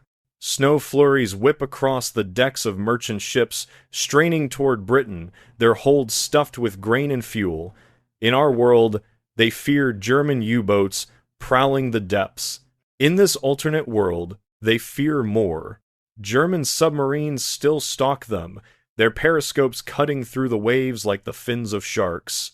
But Soviet submarines too lurk in the shadows, sent to disrupt the fragile lifelines of Britain and France to weaken Western resolve. Convoys sail in tight formation, their escort destroyers darting nervously, listening for the faint echo of engines beneath the sea. Depth charges explode in the darkness, plumes of water rising like geysers, but for every submarine destroyed, another waits in silence. The sea groans with invisible hunters, and every crossing becomes a gamble with death. Now turn to the Baltic, that narrow sea between Germany and the Soviet Union. Here, fleets face one another directly, their guns bristling, their mines choking the waters. German cruisers patrol the western approaches, while Soviet destroyers slip through the eastern straits. On cold nights, the two navies exchange fire, shells whistling across the dark water, their flashes lighting the frozen shorelines. Neutral ships hesitate to sail these routes, for no one can guarantee safety. The Baltic becomes not a trade route, but a killing ground, a place where control shifts with every battle, where towns along the coast watch in fear as the sea itself seems to burn. Farther south, in the Mediterranean, the pattern repeats. In our world, Italy's entry into the war made the sea a contest between Axis and allies. In this world, the struggle is tangled further by Soviet ambitions. Moscow sends submarines through secret channels, hoping to disrupt Britain's hold on Egypt and the Suez Canal. German ships strike from one side, Soviet vessels from another, and British convoys weave desperately between them. The Mediterranean, once called Mare Nostrum in ancient times, becomes a sea of shadows, its waves hiding too many hunters, its islands trembling under bombardment. Malta, Crete, Cyprus, all become pawns on the watery chessboard, fought over again and again, changing hands with each season. And then there is the Pacific, vast beyond comprehension, its blue horizon stretching without end. Japan, emboldened by Europe's fractures, sends its fleets outward, their battleships gleaming in the sunlight, their carriers bristling with aircraft. In our world, Japan's expansion provoked first China, then the Western Allies, and finally the United States. Here, it sees even greater opportunity. Britain and France cannot spare their navies, for they are stretched thin across the Atlantic and Mediterranean. The Soviets glare from the north, but their attention is divided by war in Europe. The Americans hesitate, their politics torn between isolation and intervention. Into this hesitation, Japan sails, its flag unfurled, its ambitions as wide as the sea. Picture the night battles of the Pacific. Japanese cruisers glide silently across dark waters, their guns ready. Suddenly, the silence erupts as Allied ships, desperate to protect colonial holdings, open fire. Shells arc through the sky, the ocean churns with explosions, and burning oil spreads across the waves. Sailors leap into the sea, their cries mingling with the crackle of flames, their silhouettes swallowed by the dark. In our history, these battles were terrible enough. In this fractured war, they multiply, for Japan must face not only the Allies but also the Soviets, whose far eastern fleet eyes the Pacific with suspicion. The Pacific does not belong to one struggle. It belongs to all, a vast stage where every rival performs its violence. The metaphor of the sea is one of uncertainty. Unlike land, there are no fixed borders, no walls or trenches to hold. The water shifts, the tides turn, and every ship is both hunter and prey. In a war of three, this uncertainty becomes unbearable. A merchant captain scanning the horizon cannot know whether the distant silhouette is a friend or a foe, or whether it will switch allegiance tomorrow. An admiral planning a campaign must guess not only at one enemy's intentions, but at two, their moves overlapping, their strategies colliding. The sea becomes a mirror of the fractured world, vast, unstable, treacherous. Yet within this uncertainty lie turning points. What if a decisive naval battle tips the balance of supply? Perhaps in the Atlantic, a combined assault of German and Soviet submarines strangles Britain, forcing it to its knees. Perhaps in the Mediterranean, British fleets, battered but determined, sink both German and Soviet squadrons, keeping open the lifeline to India and beyond. Perhaps in the Pacific, Japan strikes too boldly, drawing America into the war earlier than in our history, unleashing industrial might that no empire can match. The oceans hold within them not only death, but the possibility of sudden, world-altering change. For sailors, the experience is brutal and immediate.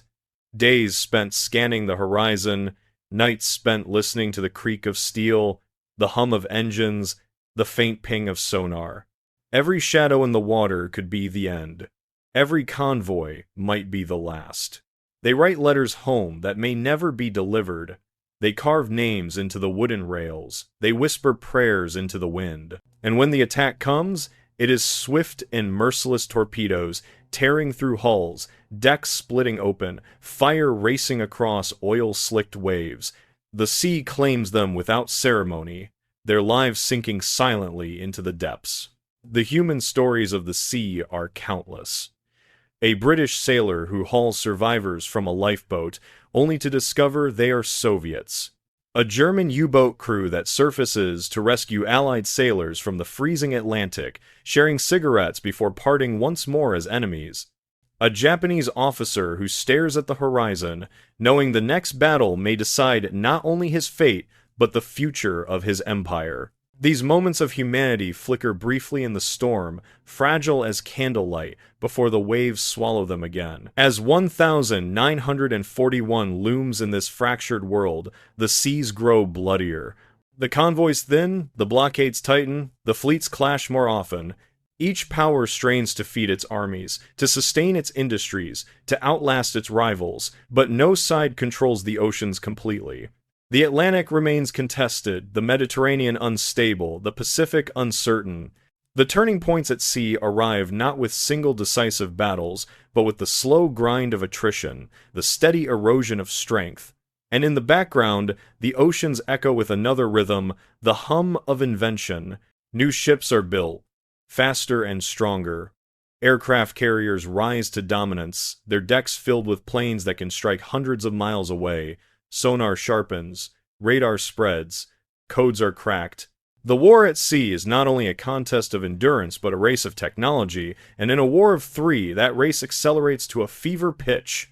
The image that closes this chapter is of a sinking ship, its bow rising slowly before sliding beneath the waves. The cries of its crew fade into silence, and all that remains is a patch of burning oil drifting across the water like a floating wound. Above it, the sky is filled with the drone of engines, the harbinger of the next strike. And it is to this race of invention, to the laboratories and workshops where new weapons are born, that we now turn. From the seas, we move to the hidden rooms of engineers and scientists, where the hum of machines and the ticking of clocks mark the countdown to discoveries that may alter not only the war, but the future of all mankind. The burning oil slick drifts across the sea, and above it, the drone of engines fades into the distance. Yet even as ships sink and sailors vanish beneath the waves, another battle rages in places far from the front lines. It is quieter, hidden in laboratories and workshops, in hangars and bunkers, in the minds of men and women who shaped steel into new forms. The war at sea is decided not only by courage but by invention, and in a world fractured into three rival empires, the race for technology becomes more desperate, more fevered, and more dangerous than ever before. Picture a basement in London, its walls lined with chalkboards scrawled with equations, the hum of strange machines filling the air. Here, engineers labor to refine radar, their fingers stained with chalk and ink, their eyes rimmed with exhaustion. In our world, Britain's radar network helped stave off German bombers. In this alternate war, its importance doubles, for the skies are filled not with one enemy but with two. Every blip on the screen might be German, or Soviet, or both, and every error risks devastation. The engineers work without rest, their inventions as crucial as any regiment. Each pulse of the radar is like a heartbeat, each echo on the screen a promise of survival. Now move to Germany, where another kind of invention takes shape. In underground factories, scientists refine rocketry, their missiles rising like spears into the night sky. In our history, these weapons terrorized Britain late in the war. Here, their development accelerates, for Hitler knows he faces enemies on two fronts. He dreams of rockets that can strike not only London but Moscow, not only Paris but distant cities across Europe. His engineers toil in secrecy, their work funded by desperation, their progress driven by the knowledge that delay could mean defeat. The roar of test launches echoes through forests, a sound like thunder that heralds not rain but fire. And in Moscow, scientists too race against time. In our world, the Soviets built weapons of immense power, though often behind the pace of Germany and America. In this fractured world, the pressure is greater. Stalin demands results, demands innovations that can hold back both Germany and the West. Laboratories hum with activity, engineers sketching designs for tanks heavier than any before, planes faster than their rivals, artillery larger than any field has seen. The Soviet vision of victory depends not only on manpower, but on machines that can crush opponents with sheer scale. Every invention is a promise that the Red Army will never again be outmatched, that its factories will be as fearsome as its soldiers. The race is not limited to weapons alone. It stretches into communication, into code and cipher. In Bletchley Park, British cryptographers bend over their Enigma machines, straining to read the messages of Germans and Soviets alike. Every code broken is a battle won before it begins. In Berlin, cryptographers reply with new ciphers, new layers of secrecy, convinced that they can outwit their adversaries. In Moscow, secret police hover over cryptographers, ensuring their loyalty as much as their skill. The war of technology becomes a war of minds, silent and invisible, yet as decisive as any clash of armies. Consider the metaphor of fire. Invention in this war is fire stolen from the gods, a flame that promises both salvation and destruction. Each empire holds its torch close, fearful that the others may steal its light. They guard their secrets fiercely, their laboratories locked, their scientists monitored, their projects hidden beneath earth and steel, yet the fire spreads regardless. Spies move in shadows, stealing blueprints, smuggling sketches, whispering formulas into the ears of foreign handlers. A discovery in Berlin may find its way to London within weeks. A breakthrough in Moscow may be known in Tokyo before its first test. The race is not only to invent, but to keep what is invented from falling into rival hands. What if, in this world of three, the pace of invention accelerates far beyond our history? Perhaps jet aircraft appeared not in 1944, but in 1941, screaming across skies too fast for propellers to follow. Perhaps guided missiles rained down earlier, their accuracy deadly, their impact terrifying. Perhaps biological or chemical weapons, held back in our reality by fear of retaliation, are unleashed by one desperate empire against another, sparking horrors beyond imagining. The possibilities are endless, and each one shifts the balance of war in unpredictable ways. For the soldiers at the front, these inventions arrive like storms. A French pilot, accustomed to dogfights of spiraling turns, suddenly finds himself chased by a jet faster than anything he has ever seen. A Soviet tank crew, confident in their armor, feels the ground shudder as a rocket slams into their column, turning steel into twisted ruin. A German soldier, marching through a forest, is startled by the hum of radar-guided artillery that seems to find him no matter where he hides. The battlefield becomes a place of constant surprise, where yesterday's tactics fail against today's inventions. Yet there is also a human cost hidden in the laboratories. Scientists work under pressure, many against their will, driven by fear of punishment or hope of survival. In Germany, prisoners are forced into labor, building weapons they know may kill their own families.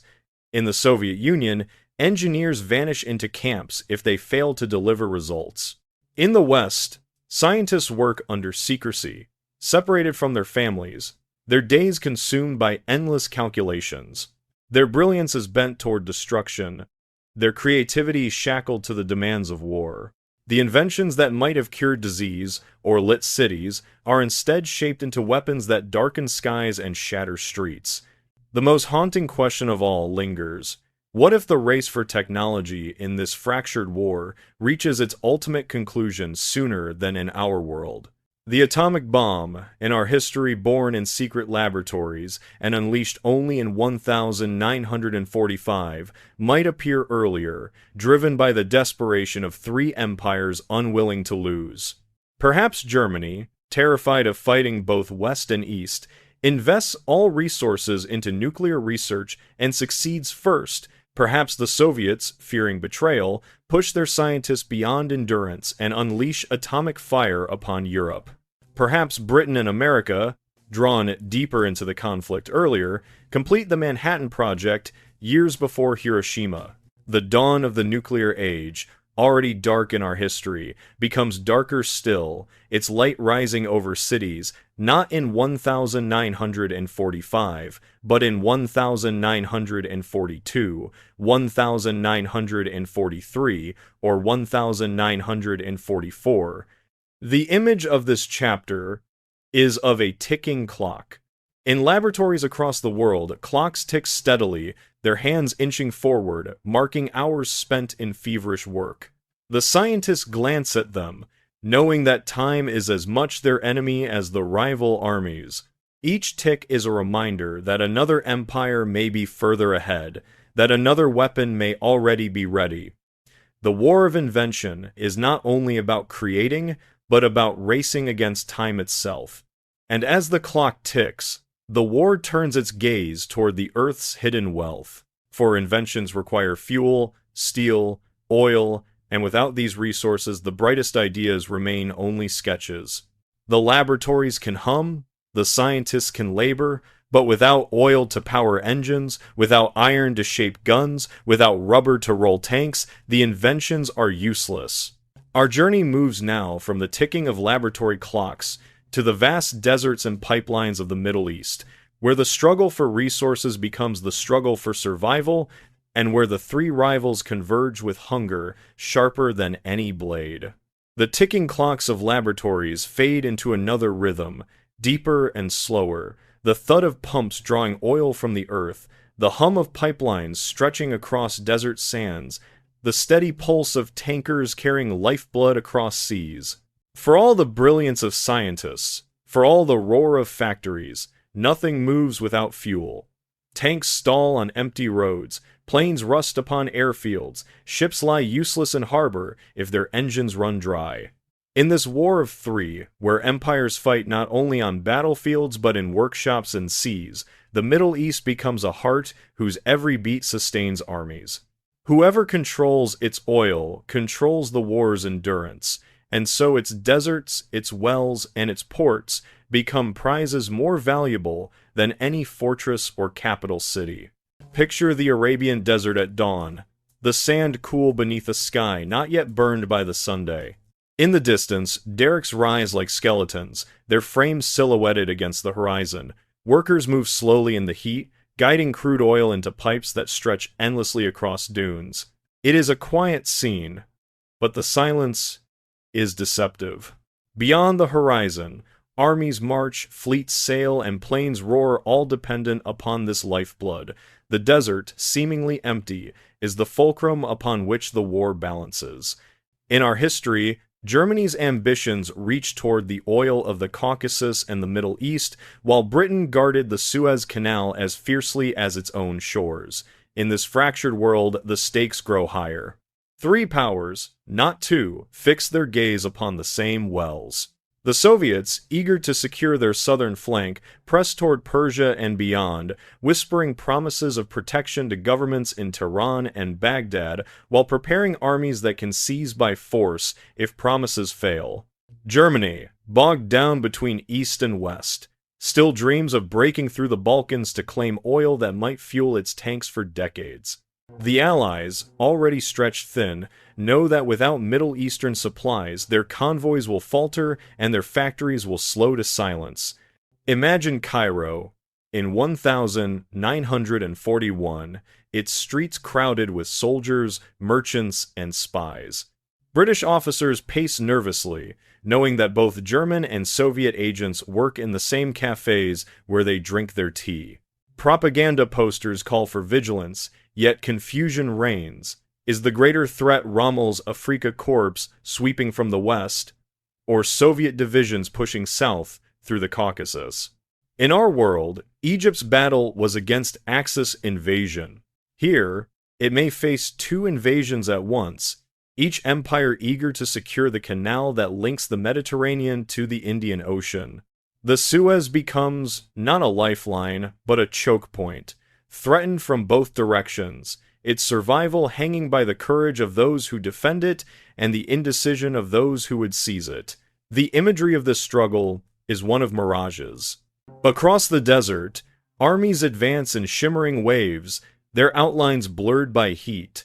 One column bears swastikas, another red stars, another the Union Jack, and in the haze it is impossible to tell which is friend, which is foe, which may become the other tomorrow. Soldiers march beneath the sun, their canteens nearly empty, their machines choking on dust, all for the promise of wells hidden beyond the horizon. The desert does not care for their ambitions. It swallows men and machines alike, leaving behind rusted carcasses half buried in sand. Yet the struggle for oil is not fought only with armies, it is fought with diplomacy and intrigue. In Tehran, Baghdad, and Riyadh, rulers are courted by emissaries from all three sides. German envoys promise independence from colonial rule, whispering that the Axis will respect sovereignty in exchange for resources. Soviet officials counter with pledges of protection and modernization, hinting at the power of socialist brotherhood. British and French representatives warn of betrayal, insisting that only the Allies can safeguard the region from foreign domination. The halls of palaces echo with these voices, each promising a future brighter than the others, each hiding the chains behind their gifts. The ordinary people of the Middle East watch these maneuvers with suspicion. Farmers till their fields, shepherds guide their flocks, but they see foreign soldiers gathering at their borders, hear foreign voices arguing in their capitals. To them, the wells and pipelines are not treasures but scars, signs that their land has become the prize of distant empires. Some may join resistance, dreaming of a day when no foreign flag flies above their homes. Others may accept the promises of one side, hoping it will bring less suffering than the others. Their fate is bound to decisions made far away, yet their land carries the weight of all those decisions. What if, in this three-way war, the struggle for the Middle East escalates into its own conflict, a war within the war? Imagine German and Soviet armies clashing not in Poland or France, but on the sands of Iraq, their tanks grinding across dunes, their planes dueling in skies once filled only with the cries of birds. Imagine Allied forces stretched thin, defending Egypt while trying to maintain a foothold in Persia, their lines wavering as the desert devours men and machines. Such a conflict could drain all three powers, prolonging the war endlessly, turning the Middle East into a graveyard of ambitions as great as Stalingrad or Normandy in our own world. And beyond oil lies another truth. Whoever controls the Middle East controls routes between continents. The Red Sea, the Persian Gulf, the Mediterranean all converge here, and through them pass not only supplies but the influence of empires. Control the Suez, and you hold the link between Europe and Asia. Control the Persian Gulf, and you command access to India. Control the skies above the desert, and you can strike at three continents at once. In this world of three, geography itself becomes weapon and prize alike. The metaphor of the desert is that of shifting sand. Alliances, like dunes, change shape with every wind. A village pledged to one power today may pledge to another tomorrow. A ruler's promise made at sunrise may be broken by sunset. Armies march confidently, only to lose themselves in storms that erase their tracks. Nothing is stable, nothing certain, and in such instability the war stretches longer, its end hidden beyond the horizon. Picture, as the sun sets over the desert, oil fires burning in the distance. Black smoke coils into the sky, blotting out the stars, the earth itself bleeding in flames. Soldiers stumble through the haze, their throats parched, their eyes stinging. Some wear German uniforms, some Soviet, some British, but in the choking dark they look the same, reduced to silhouettes of exhaustion. The desert claims them equally, indifferent to the empires they serve. And from these deserts, our path moves once more to another continent. Africa too becomes a stage for the three-way struggle. From the sands of the Sahara to the jungles of East Africa, armies collide, colonies tremble, and rival empires seek to draw the continent into their war. From oil wells, we move now to desert mirages and colonial battlegrounds, to a land whose people, long under foreign rule, now find themselves caught in a struggle not of their choosing, but of their suffering. The black smoke of oil fires curls into the desert sky, carried by the wind across dunes and rivers until it drifts southward over another vast land. Africa, already fractured by decades of colonial rule, now becomes a new theater where the ambitions of three empires collide. In our own history, North Africa was a battlefield of Axis and allies. Rommel's Afrika Korps pushing against British forces while local populations were pulled into the conflict. In this alternate war of three, the struggle spreads wider.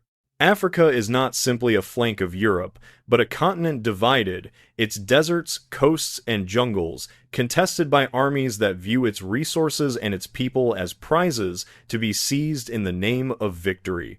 Picture the Sahara, its endless sands, shimmering beneath a merciless Sunday. From the west, German columns press eastward, their panzers rattling across the desert floor. From the east, British convoys roll out of Egypt, their guns mounted high on armored trucks, determined to hold the line. And now, from the north and northeast, Soviet detachments arrive through routes carved across the Mediterranean, their banners unfamiliar against the desert sky. The desert, once thought to belong to two, now trembles beneath the boots of three armies, each determined to claim it as a passage to the riches beyond. North Africa becomes the first arena. In Libya, Tripoli's harbors fill with German transports unloading tanks and troops, but alongside them Soviet ships dock in secret, their flags hidden until the last moment. In Alexandria, British officers scan the horizon nervously, wondering whether the enemy they face tomorrow will bear swastikas, red stars, or both.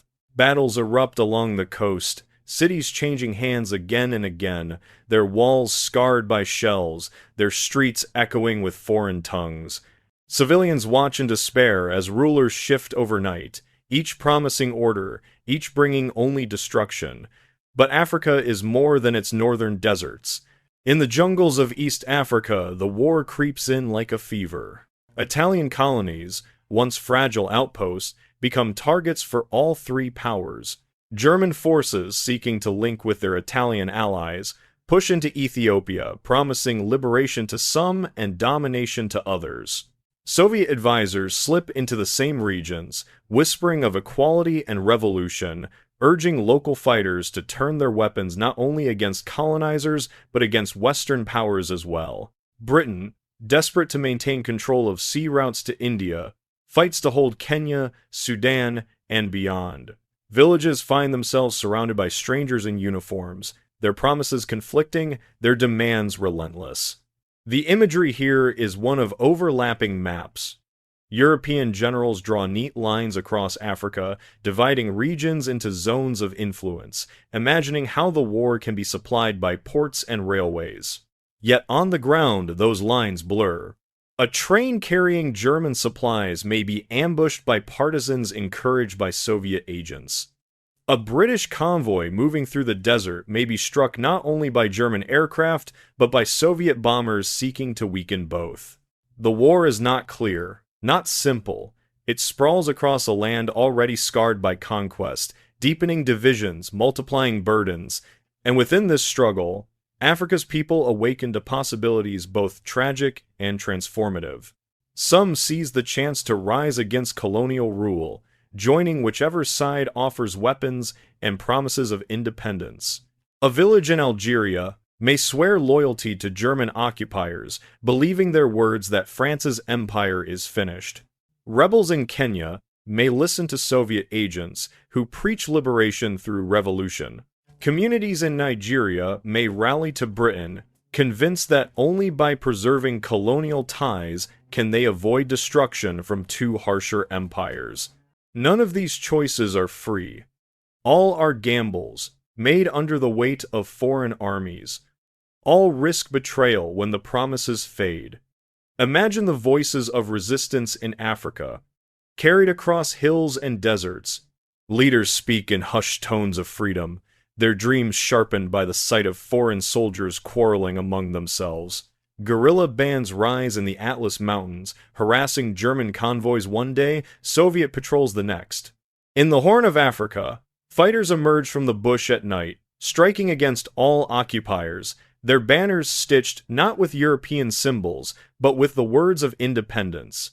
For them, the War of Three is not a foreign contest, but an opening, a crack in the armor of empire, a chance to seize dignity from chaos. Yet such dreams face terrible cost. Reprisals are swift and brutal. Villages are burned as examples. Families are torn apart, accused of aiding one rival or another. The desert and the jungle both swallow countless lives, not from bullets alone, but from hunger, disease, and exhaustion. The War of Three multiplies suffering, for each empire demands loyalty, and none forgive disobedience. Consider the metaphor of the mirage. Armies march toward shimmering promises of victory, seeing water on the horizon, only to find sand. Civilians listen to promises of freedom, only to discover new chains. Generals believe they can hold Africa with neat lines and fortified ports, only to see their supply lines stretched too thin, their soldiers lost in storms, their victories undone by betrayal. Africa becomes a mirage of empire always visible, always alluring, yet never truly possessed. For soldiers in Africa, the experience is surreal. A British private fighting in the desert may fire upon German tanks in the morning and Soviet troops by nightfall, uncertain which enemy is more dangerous. A German officer writes in his journal that the desert is endless, that every battle seems to vanish into the sand as if it never happened. A Soviet conscript, unaccustomed to the heat, collapses beneath the sun, whispering that this land is not his, but that he dies here nonetheless. Their stories are different, yet they echo one another, bound by the same exhaustion, the same futility. What if Africa becomes the graveyard of all three ambitions? Perhaps Germany, unable to hold both Europe and Africa, bleeds itself dry in the desert. Perhaps the Soviets, stretched too far from their heartland, discover that the desert swallows more than it gives. Perhaps the Allies, already weakened by war at home, find their colonial grip slipping beyond repair. Africa, instead of being divided neatly among victors, might rise fractured but unbroken, its people forging their own path in the ashes of empire. Picture the closing image of this chapter. A desert horizon at dusk, the sky painted red and gold. On the sand lie wrecks of tanks bearing different insignia, their metal twisted, their flags tattered. A lone caravan of camels passes by, their drivers silent, their eyes fixed on the horizon, indifferent to the ruins of empires at their feet. The desert endures, as it always has, while the armies vanish like footprints swept away by the wind. And from these deserts and jungles, our journey returns to the shadows of men's hearts, for in a war of three, alliances are fragile, promises hollow, and betrayal inevitable. If armies clash in deserts and cities crumble under siege, it is often because leaders shake hands in secret, planning betrayals before their ink is dry. Our path moves now from the burning sands of Africa to the dim corridors where shadows of betrayal lengthen and where trust, already scarce, finally collapses. The desert dusk fades into night, and from the vast open sands we return to narrow corridors where light is scarce and voices are hushed. Here, far from the battlefield, the war continues in another form, a war of trust broken, of promises twisted, of alliances made not in hope but in calculation. In a struggle of three, betrayal is not an exception but the rule, a shadow cast by every handshake, a whisper that lingers behind every smile. Leaders meet in secret rooms, their words polished and their faces calm, yet behind their eyes lurk doubts as sharp as daggers. The world, already fractured, bends further under the weight of duplicity. Picture Berlin in 1942, its buildings still scarred by Allied bombs, its halls filled with maps and blueprints. German officials confer behind closed doors, debating whether the greater threat lies in the West or the East. Some whisper that perhaps Britain and France could be swayed into neutrality if only they are convinced that Germany's true mission is to destroy Bolshevism. Others suggest that the Soviets might be bribed with temporary concessions, if only to secure breathing room against the West. The Führer's rage against both enemies is well known, yet his ministers quietly craft letters suggesting cooperation with one in order to crush the other. Even within Germany, betrayal begins at the top, with each faction scheming to direct the nation's path according to its own survival. In Moscow, betrayal takes on another form. Stalin's paranoia is legendary, his purges already having consumed thousands of his own officers. In this three-way war, his suspicion multiplies. He suspects the British of negotiating with Hitler behind his back, suspects the Germans of plotting a sudden strike while they smile across the table, suspects even his closest aides of harboring secret sympathies. His diplomats are instructed to make deals they will never honor, to sign treaties they will soon break, to smile at enemies they may execute tomorrow. The Soviet Union projects unity, yet within its walls fear reigns supreme. Loyalty is demanded, betrayal expected, and truth itself becomes a currency too dangerous to use. Meanwhile in London, ministers gather in dimly lit war rooms, their faces drawn, their voices heavy. They know that survival may depend not only on defeating enemies, but on manipulating them. Some argue that it may be possible to encourage a clash between Germany and the Soviets so fierce that both emerge too weak to threaten Britain again. Others suggest reaching quietly toward Moscow, promising cooperation while preparing to withdraw support at the first sign of betrayal. Even Churchill, a man of thunderous speeches and iron resolve, must navigate the shadows. He knows that trust is fragile, that alliances built on necessity crumble when victory comes into sight.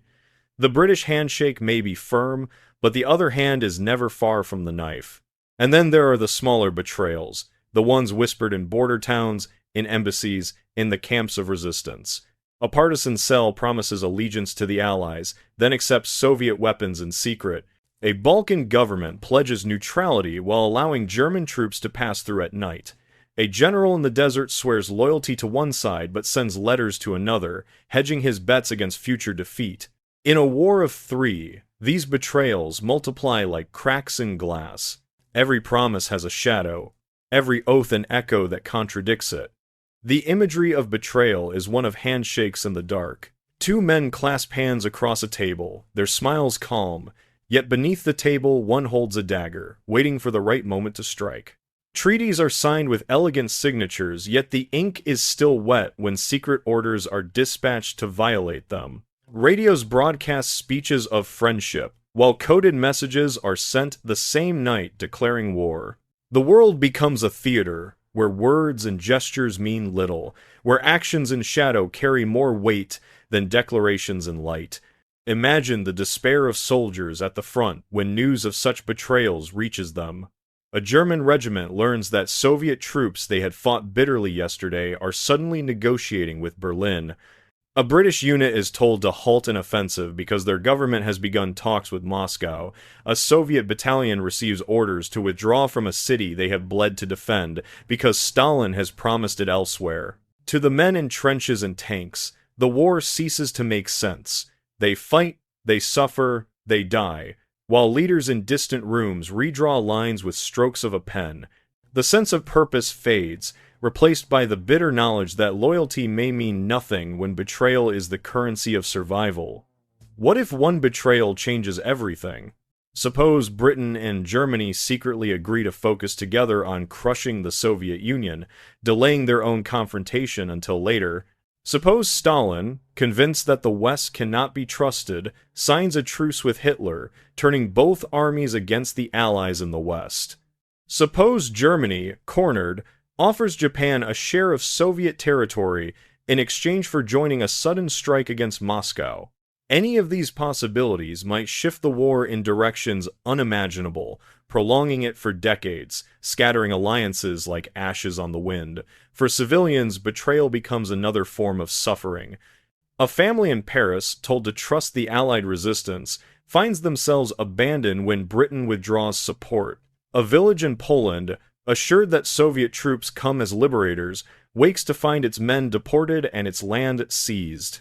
A community in Greece, persuaded to aid German occupiers against communists, later faces Allied retribution for treason. Each choice made under duress, each promise accepted in desperation, turns into another layer of tragedy when the shadows reveal the truth. The metaphor here is of a mirror cracked into three.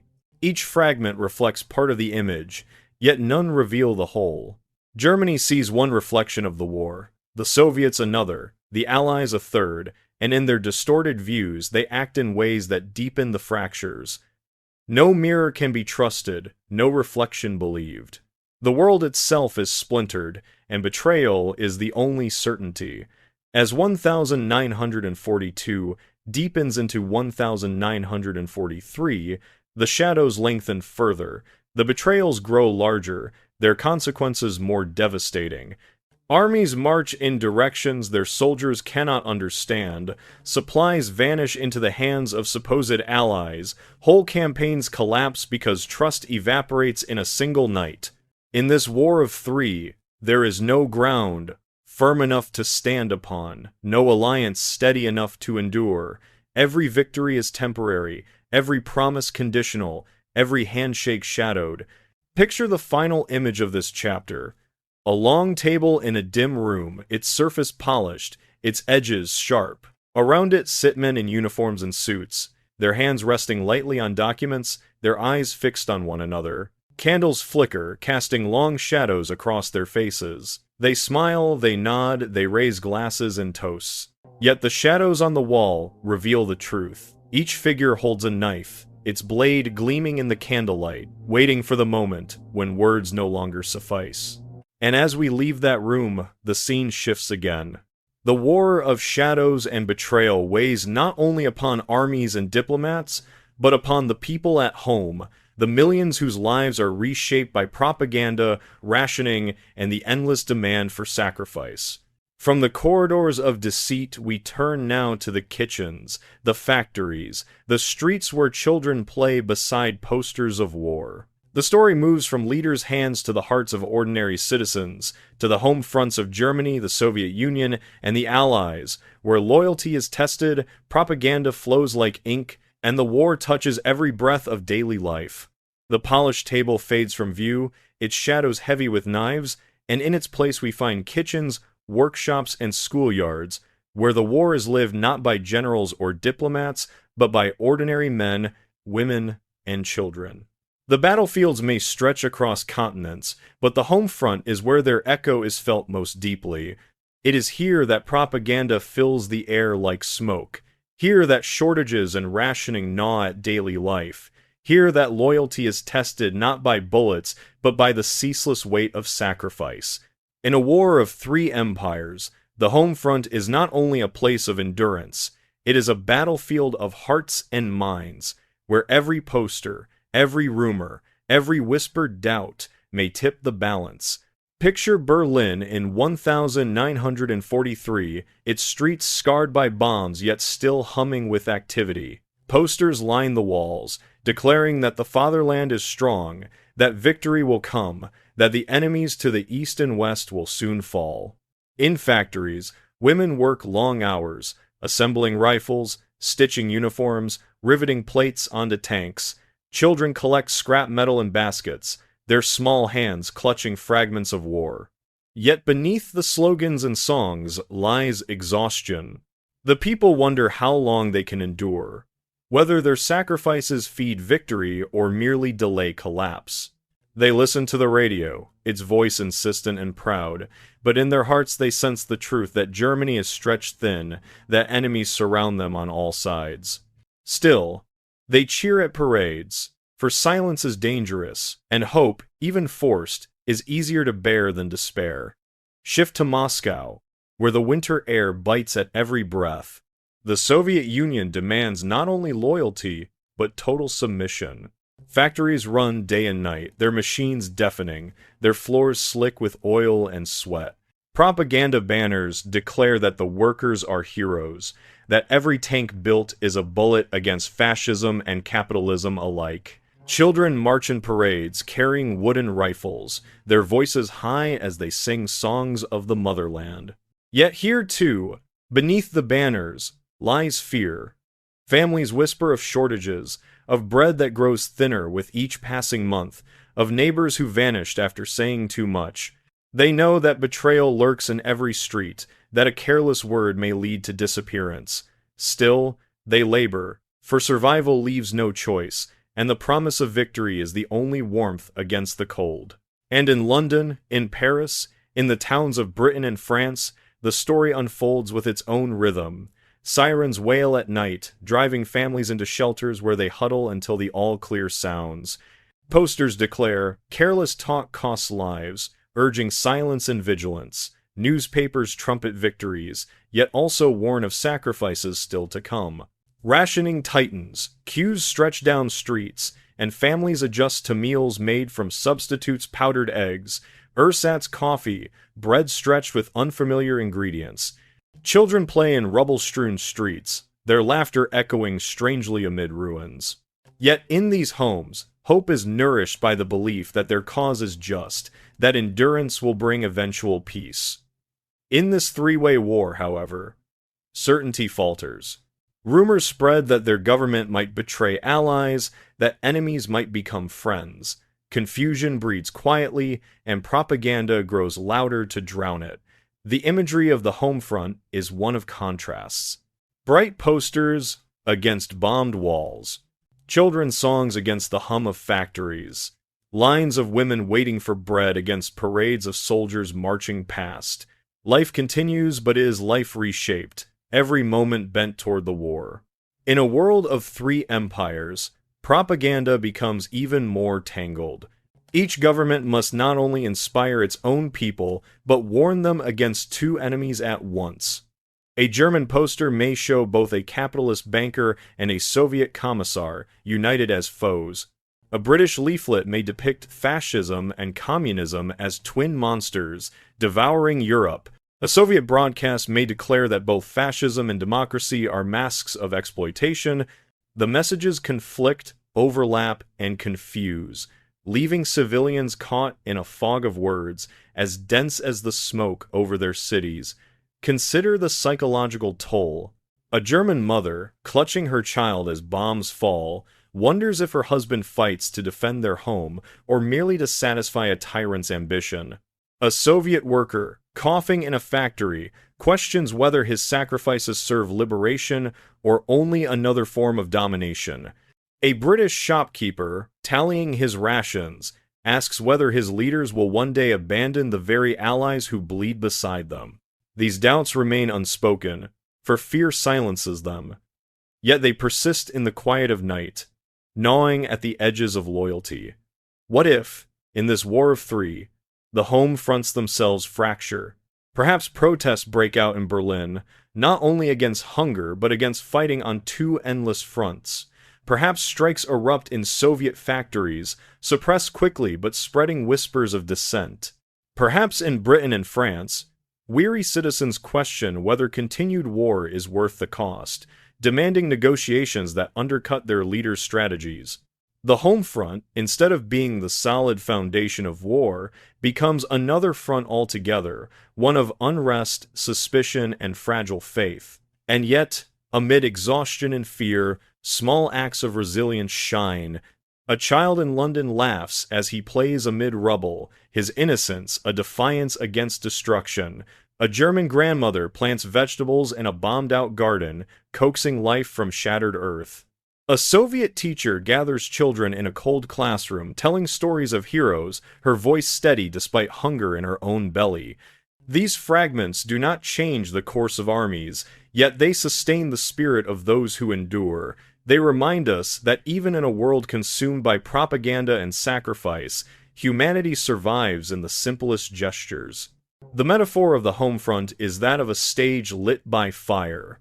The actors are ordinary people, their scripts written by governments, their lines rehearsed by propaganda.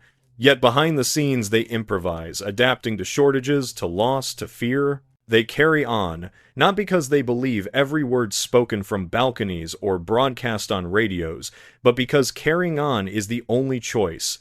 Their endurance is as decisive as any general's strategy, for without it, the armies would have no base, the factories no workers, the governments no people to rule. Picture, as this chapter closes, a child in Paris tracing borders on a map. His small finger moves across Europe, hesitating over Poland, sliding toward the Soviet Union, then west again toward Britain. The lines blur, the names are strange, and he cannot know which will remain by the time he grows older. Yet he draws them anyway, as children do, inventing order in a world that offers none. His map is fragile, his borders uncertain, yet within them lies the dream that one day the war will end. And from these quiet homes, from kitchens and factories and schoolyards, our journey now turns to the laboratories of ultimate terror. For even as families ration bread and workers labor without rest, scientists in secret chambers race toward discoveries that may end the war not with surrender, but with fire unlike any seen before. From the posters on walls, we move to the hidden glow of experiments, to the dawn of weapons whose power threatens not only armies but the world itself. The child's finger hovers over the blurred map, his small hand searching for borders that seem to change with every whisper of news. And while he plays at drawing lines, far away in hidden laboratories, another hand draws lines of a different kind, equations on chalkboards, calculations on paper, blueprints for machines that reach into the heart of matter itself. From kitchens and classrooms, from factories and fields, we move now into rooms locked tight with secrecy, where the dawn of a weapon unlike any other begins to break. It is a dawn not of sunlight, but of fire, not of warmth, but of terror, the nuclear dawn. In our own history, the race for atomic power was shaped by fear. Fear that Nazi Germany might succeed first, fear that the Soviets would follow, fear that delay would mean catastrophe. In this fractured world of three, that fear is multiplied. Germany, the Soviet Union, and the Western Allies each look upon one another with suspicion, each convinced that the others are racing ahead, each unwilling to be last. The laboratories become battlefields as urgent as any front, their silence concealing a storm that grows brighter with every passing day. Picture Los Alamos, a cluster of buildings in the desert, guarded by barbed wire and armed patrols. Inside, scientists labor endlessly, chalk dust covering their hands, fatigue lining their faces. Equations fill the walls, symbols of forces invisible but immense. Every calculation is checked and rechecked, for error means failure, and failure may mean defeat. The Americans, drawn into the war earlier in this world, throw their full weight into the project sooner, convinced that only an ultimate weapon can decide a conflict with no clear alliances. The desert hums with quiet urgency, its silence broken by the scratching of pens, the clatter of typewriters, the low murmur of voices discussing fission, critical mass, chain reactions. Now turn to Germany, where under mountains and in hidden laboratories, scientists too labor in secrecy. In our history, their progress lagged, but here, pressed by the desperate need to fight both East and West, their work accelerates. Uranium is mined, reactors built, calculations hastily scribbled in dimly lit rooms. German leaders, obsessed with finding a weapon that might break the deadlock, divert precious resources into the project, even as their armies cry out for supplies. The result is tension scientists struggle under shortages, yet their desperation sharpens their focus. Test chambers glow with strange light, and whispers spread that the Reich may be closer to harnessing atomic fire than its enemies believe. In Moscow, the story is harsher still. Stalin, paranoid yet ambitious, demands results from his scientists. Laboratories hidden deep within the Soviet Union echo with the hum of generators and the scraping of chalk on blackboards. Every scientist knows that failure may mean exile or death, yet success promises no safety, only continued toil. Their work is aided by spies who smuggle secrets from Berlin, from London, from Washington. Each fragment stolen is another step closer, another piece of the puzzle. The Soviet Union races not only against enemies, but against time itself, for Stalin fears nothing more than being last in this contest. The metaphor of this struggle is one of sparks hidden in tinder. Each discovery is a spark, small and fragile, yet if one empire finds the right spark first, the fire will leap into the open and consume all. Each side fears the other's spark more than it believes in its own, and so the race grows frantic. Laboratories burn with the intensity of sleepless nights, chalkboards filled and erased 100 times, machines tested until they shudder and break. The scientists know they are not only solving equations, they are reshaping the fate of the world. Imagine the moment of first success, not in 1945 but earlier, perhaps in 1943 or 1944. A weapon assembled in secrecy, tested in a remote desert or forest. The explosion blooms, brighter than the sun, a dome of fire that scorches the earth and blinds those who watch. The ground shakes, the sky glows, and in that moment, the world changes forever. If Germany achieves it first, the weapon may fall upon Moscow or London, a single strike meant to shatter enemies into surrender. If the Soviets succeed first, perhaps Berlin burns in atomic fire, its streets vaporized, its people vanished in an instant.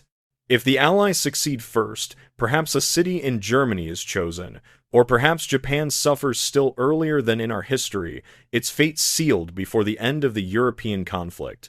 In any case, the world steps into an age where no army, no fortress, no fleet is safe. What would this mean for the War of Three? Perhaps the first strike terrifies the others into immediate negotiation, forcing a truce born not of victory but of mutual fear. Or perhaps it escalates, each empire determined to create its own weapon before surrendering, leading to a chain of detonations that scars continents. The nuclear dawn might shorten the war dramatically, or it might prolong it endlessly, as each side hesitates, unwilling to use the weapon, yet unwilling to stop building it. The uncertainty itself becomes a weapon, hanging over every decision, shadowing every strategy. For civilians, the nuclear dawn is both invisible and overwhelming. They do not see the laboratories, they do not know the equations, yet they feel the weight of secrecy, the rumors of weapons that can destroy entire cities with a single flash. A German mother whispers to her neighbor that a new bomb may end the war. A Soviet worker overhears talk of a weapon too powerful to imagine. A British child reading newspapers stumbles across words like uranium and chain reaction without understanding their meaning. Fear spreads faster than fire, and with it comes the uneasy knowledge that the world itself may be the battlefield. The image of this chapter is one of a faint glow behind locked doors, a light that burns steadily brighter with every passing month. In laboratories across 3 continents, scientists stand before their creations, uncertain whether they have built salvation or damnation. The ticking of clocks echoes in the silence, marking the approach of a moment that cannot be undone. And as that glow intensifies, the war's focus shifts once more to Asia, where Japan, watching from its island empire, must decide its fate. Surrounded by 3 giants, tempted by alliances yet mistrustful of all, it stands at a crossroads. Will it join one side, remain alone, or collapse beneath the weight of its ambitions? From the hidden glow of laboratories, we now move to cherry blossoms falling into fire, to a land that gambles everything on choices that may decide the future of the Pacific and perhaps the world. The glow of laboratories fades behind locked doors, and in its place we see the rising sun cresting over the Pacific, a red disk shimmering above seas already heavy with ships. Japan, an empire of islands stretching into a restless ocean, watches the fractured world with sharp eyes. In our own history, Tokyo gambled boldly, striking Pearl Harbor and unleashing war upon America and the Allies. Yet here, in a world split three ways, the choices are more tangled, the stakes even higher. Japan must decide not only whether to fight, but whom to fight, and each path is lined with both opportunity and ruin. It is a gamble as delicate as a cherry blossom drifting into fire, beautiful in its moment, tragic in its end. Picture Tokyo in 1942, its streets filled with banners and soldiers, its air buzzing with excitement and unease. Leaders gather in halls decorated with maps that span oceans, their voices sharp, their debates heated. They know that Germany presses west and east, that the Soviets battle on two fronts, that Britain and France are weary, their colonies vulnerable. Japan stands at a crossroads, its fleet strong, its armies seasoned in China, its ambitions vast. The question is not whether to act, but how. Should it strike southward, seizing the oil and rubber of Southeast Asia before the Allies can respond? Should it lunge northward, testing the Soviets once again in the fields of Mongolia and the frozen wastes of Siberia? Or should it gamble everything on the Pacific, challenging America before America chooses its side? Each option glitters like a jewel, and each cuts like glass. To move south risks provoking Britain and France, yet their weakness tempts Tokyo with visions of empire. To move north risks Soviet wrath, yet Moscow's attention is divided, its forces bleeding in Europe. To move east risks awakening America, yet hesitation may mean watching the United States grow stronger with every passing month. Japan's leaders pace the floor, their hands trembling with both hunger and dread, knowing that a single misstep could shatter their empire. The imagery of Japan's gamble is one of dice rolling across lacquered wood. The generals and admirals cast them again and again, yet no throw is safe, for the empire is surrounded by storms.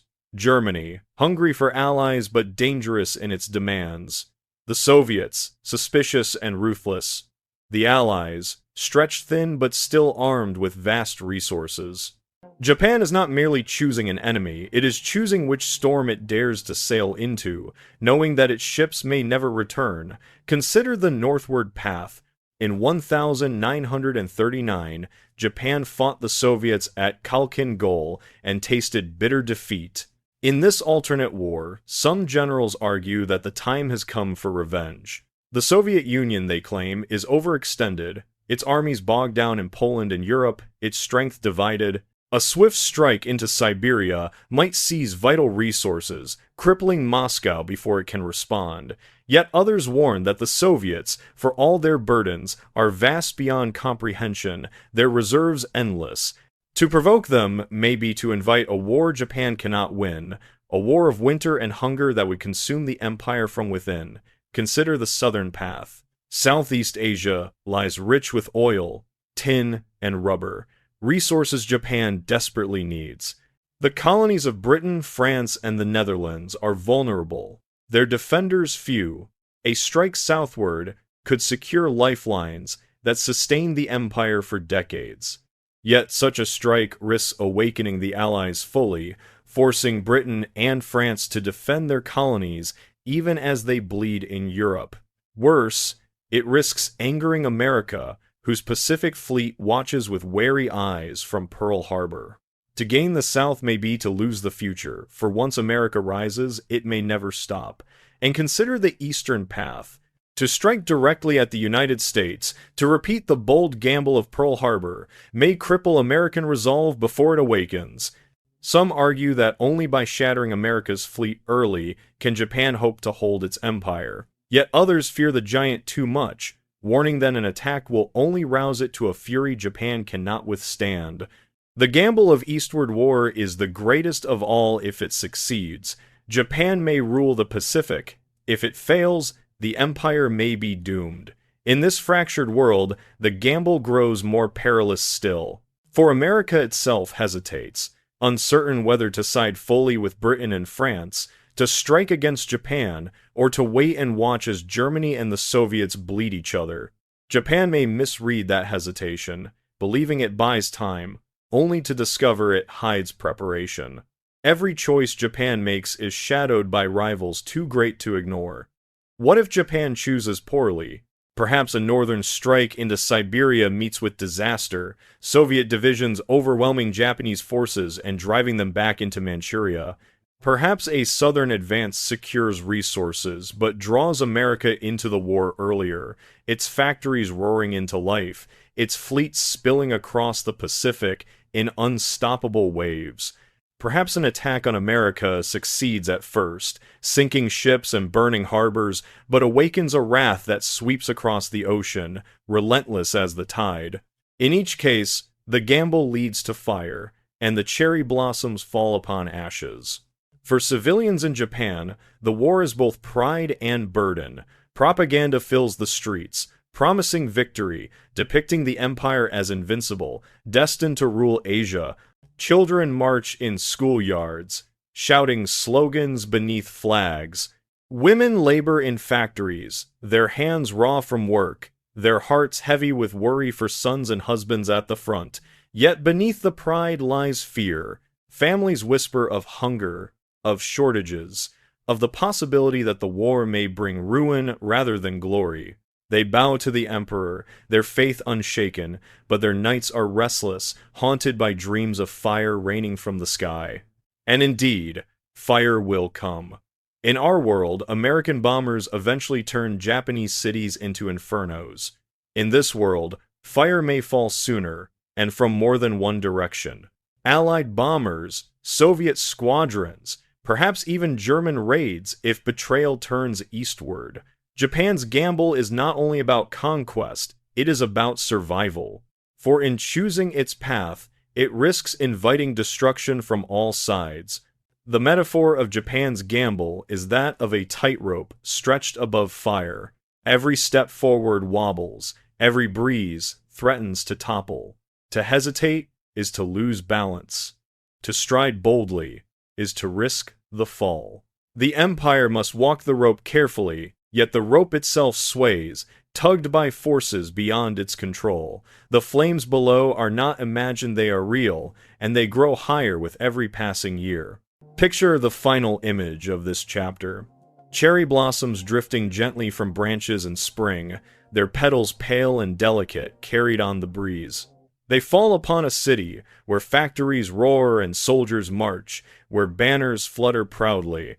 But in the distance, smoke rises, and the blossoms mingle with ash as they descend. Beauty and destruction, pride and ruin, hope and despair, all entwined in a single moment, as fragile as a flower falling into fire. And from this burning horizon, our journey returns once more to Europe, to cities scarred beyond recognition, to streets filled with rubble and silence. For as Japan gambles with its future, Europe lies in ruins, its capitals shattered, its people scattered, its maps redrawn again and again. From cherry blossoms falling into fire, we move to bells tolling in empty streets, to the vision of a continent broken by years of endless war. The cherry blossoms fall into ash, and when the wind carries that ash westward, it settles upon the broken stones of Europe. Cities that once echoed with music, commerce, and laughter now stand in silence, their walls shattered, their cathedrals roofless, their streets filled with rubble. From Warsaw to Paris, from Berlin to Moscow, the continent lies scarred by years of endless war. In our history, Europe suffered deeply in a conflict of two sides. In this world of three, the ruin is multiplied. For no city is spared, no nation untouched, no home certain of which flag will fly above it tomorrow. Picture Warsaw once more, not as the vibrant capital of before, but as a skeleton of stone. Fires have swept through its districts again and again. German shells, Soviet bombardments, Allied bombs, all have left their mark. Its people wander among ruins, their eyes hollow, their steps slow. They cannot know who their masters will be next month, for each side claims the city and each side destroys it further in the claiming. In such ruins, loyalty becomes a luxury, survival is the only law. Now look to Paris. Its boulevards, once proud, now cracked and scarred. German occupation has left wounds. Soviet bombardments deepen them. Allied reprisals widen them still. The city of light flickers only with the glow of fires, its bridges broken, its monuments cratered. The Seine runs dark with ash and debris. People whisper in cafes still standing, their voices low, wondering if France has a future at all. For in this three-way war, liberation and occupation blur into one, each changing with the tides of battle, leaving citizens weary of all banners. And Berlin itself, once the proud capital of a Reich that promised 1,000 years, now lies half buried in rubble. Bombs from the west, bombs from the east, sabotage within, all have turned its avenues into fields of ruin. The Brandenburg Gate stands jagged but upright, a lonely sentinel amid collapse. Civilians sift through ruins for scraps of food, their faces marked by soot and despair. Some still believe in victory, others only in survival. Most no longer know what to believe. For Berlin is attacked by all sides, its fate less that of a capital than of a prize too valuable to abandon and too broken to cherish. In Moscow, too, devastation spreads. German raids tear through suburbs, Allied bombers strike depots, fires smolder in once thriving districts. The Kremlin still looms, its walls scarred but standing, yet even its towers cannot shield the city from hunger and fear. Civilians line up for bread that grows thinner each week, their breaths misting in the cold air, their silence heavy with exhaustion. For them, the war is not victory or defeat, but an endless grind, each day a repetition of waiting, working, enduring. The imagery of Europe in this fractured war is not of sharp front lines, but of endless ruins, cities collapsing again and again under waves of destruction.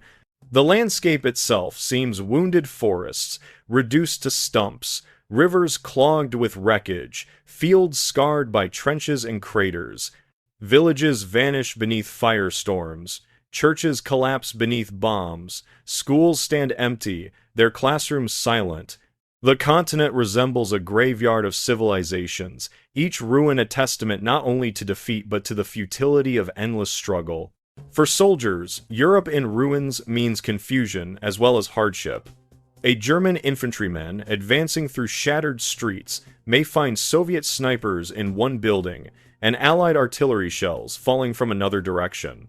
A French partisan fighting in the rubble may wonder whether his efforts aid London, Moscow, or merely his own starving neighborhood. A Soviet tank crew, grinding through villages reduced to ash, may ask whether their sacrifices are freeing Europe or merely claiming it for themselves. The battlefield has dissolved into ruin, and within that ruin all certainty disappears. What if this devastation prolongs the war into the 1950s, perhaps even further?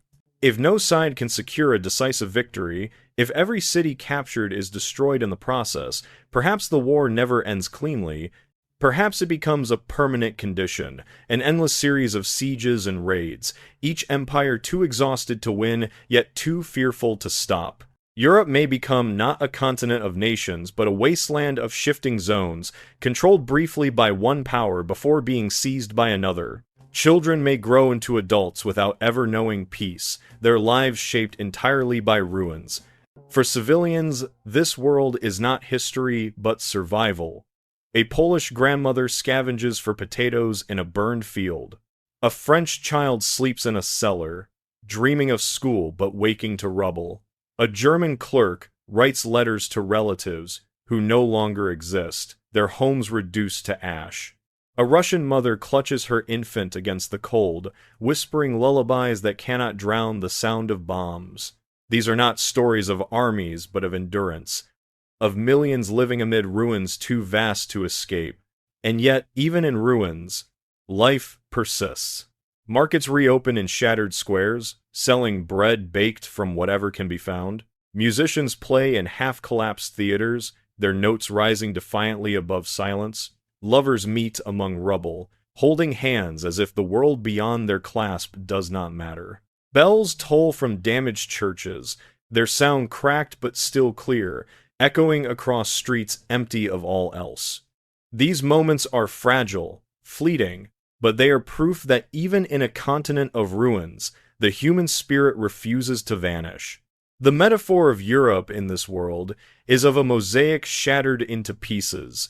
Each fragment glitters with its own story, yet together they no longer form a whole. The Allies, the Axis, and the Soviets each try to assemble the fragments into their own pattern, but none can complete it, none can restore the whole. The continent becomes a puzzle with missing pieces, a broken mirror reflecting 1,000 fractured images. Picture, as this chapter closes, the sound of bells ringing across an empty street. The buildings are collapsed, the windows shattered, the pavements littered with rubble, yet the bells toll still. Their sound rises into the air, mingling with the smoke drifting from chimneys hastily rebuilt, with the cries of children playing amid ruins, with the silence of those who no longer speak. The bells do not signal victory or defeat.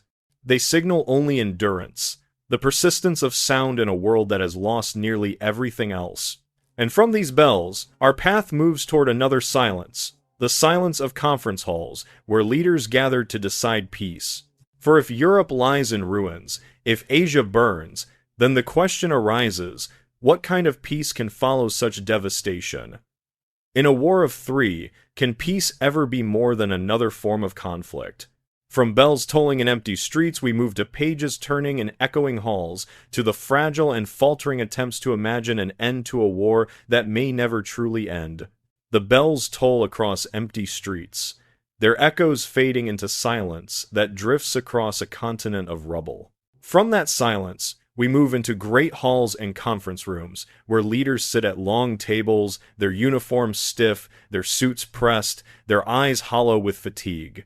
Papers lie stacked before them, maps spread across polished wood, pens poised above treaties. This is the theater of peace, but in a world torn three ways, peace is more illusion than reality. It is a performance, a negotiation, where every word is weighed against suspicion, where every promise is already poisoned by doubt. The ruins outside may beg for resolution, but within these walls the war lingers, its shadow stretching across every sentence spoken. Picture Geneva, its lakes calm, its streets quiet.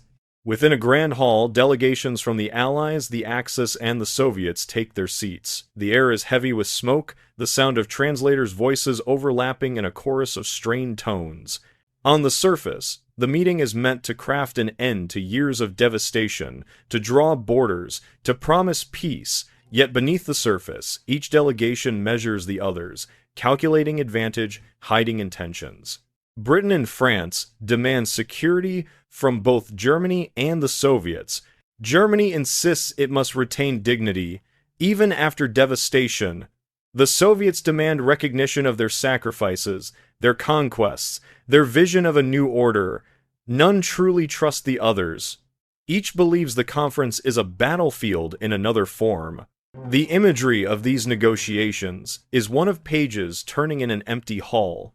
Words are read aloud, clauses debated, signatures prepared, yet outside, bombs still fall, armies still march, cities still burn. The ink is fresh, but the guns are not silent. The treaties are fragile, like glass balanced on trembling hands. They may glimmer for a moment, but they cannot endure the weight of suspicion pressing down upon them. Consider the possible bargains. Perhaps Britain and France, exhausted, agree to let Germany retain parts of Eastern Europe if it will restrain its ambitions in the West. Perhaps the Soviets, unwilling to withdraw, demand recognition of their hold over Poland, the Balkans, even parts of Germany. Perhaps Germany itself, cornered, offers concessions in Africa or Asia in exchange for relief in Europe. Each possibility seems a step toward resolution, yet each also plants seeds of the next war. For in this three-way struggle, no peace can satisfy all. Each side leaves the table convinced it has been cheated, each planning in silence to undo the agreement the moment strength allows. For the civilians of Europe, the peace conferences mean little. They read headlines announcing progress, only to hear artillery again the next night. They see posters promising reconstruction, only to watch soldiers march down their streets once more. In Warsaw, in Paris, in Berlin, families whisper that peace is a word spoken only by men in faraway rooms, not a reality in their lives. For them, the ruins remain, the shortages persist, the fear lingers. The peace being written is not for them, it is for empires that seek advantage, not healing. What if peace never truly arrives? Perhaps the war shifts into a series of frozen conflicts, borders hardened but never agreed upon. Perhaps Europe becomes a continent divided into 3 zones, each controlled by one power, each suspicious of the others, each preparing for the next strike. Perhaps Asia too remains fractured, Japan neither fully conquered nor fully victorious, its empire caught between Soviet and Allied demands. The world may declare the war over, yet the fighting never stops, only changes form. Guerrilla wars, proxy conflicts, covert operations all become the new face of a peace that is no peace at all. The metaphor here is of a stage set for a play that never begins. The curtains rise, the actors stand in their places, the audience waits, yet the dialogue falters, the lines forgotten. The stage remains filled with silence, the performance never delivered. The treaties signed in Geneva or Yalta or any other hall are scripts abandoned before the final act, replaced by suspicion and betrayal. Peace is announced but never lived. Imagine the despair of a soldier returning home, only to find his village destroyed, his family gone, his land occupied by a new flag. He has survived the war, yet the war has not left him. Imagine a mother clutching a newspaper declaring peace, while her son still fights in distant ruins, his letters filled with hunger and fear. Imagine children tracing borders on maps once more, their teachers explaining new lines, new names, new divisions, yet knowing those lines may change again tomorrow. For them, peace is another word for uncertainty, another promise broken before it begins. And yet, even within the failure of peace, glimmers of possibility remain. Perhaps the shared exhaustion of 3 empires creates not resolution but stalemate, a fragile balance where none can dominate the others. Perhaps in that balance lies a strange kind of stability. Not peace, but an uneasy pause. Perhaps out of ruins, movements for independence rise stronger, demanding freedom not from one empire but from all. Perhaps the people themselves, weary of endless betrayal, begin to imagine a different future, one not dictated by Berlin, Moscow, or London, but by their own hands. Picture the final image of this chapter, a great hall emptied after the conference, its tables bare, its chairs pushed back, dust motes drift in the shafts of sunlight through tall windows. The treaties lie signed but forgotten, their pages curling at the edges, their words already hollow. Outside, the streets remain quiet but uneasy, the ruins untouched, the armies still mobilized. The hall is silent, yet the silence is not peace. It is only the pause between storms. And from this hollow silence our journey returns to the place where it began, to London, to the night sky filled with bombers, to the questions whispered in shelters as the world trembles above. For in a war of 3, the story cannot close with certainty. It must return to the beginning, to the spark that set it alight, and ask once more what kind of world might have emerged if 3 giants had fought not together but against one another. From empty halls we move back into memory, back to that first night, back to the question that opened this journey. The conference hall stands empty, its treaties curling on abandoned tables, and from that silence we return to the sound of sirens in London, to the distant hum of engines in the night sky, to the moment where our journey first began. The city lies in darkness, its windows covered, its people gathered in shelters, their voices low. Outside, the bombers approach, their silhouettes faint against the moonlight. This was the spark in our world. the moment when Europe seemed divided into two. But here, in our imagining, the world has not split into two camps of allies and Axis, but into three rival empires, each bent on victory, each unwilling to trust, each determined to outlast the others. And so we return to the question that carried us through. What if the Second World War had been not a clash of two, but a struggle of three? We have wandered through many possibilities. We have stood in factories where workers hammered steel under smoke-filled skies, and we have walked through ruined streets where bells tolled above rubble. We have sailed on convoys, stalked by submarines, and crouched in cellars where resistance fighters whispered over radios. We have sat in dim rooms where leaders shook hands with knives behind their backs, and we have stood in deserts where armies marched toward mirages. We have seen cherry blossoms falling into fire, and we have watched treaties signed in silence, already broken before the ink had dried.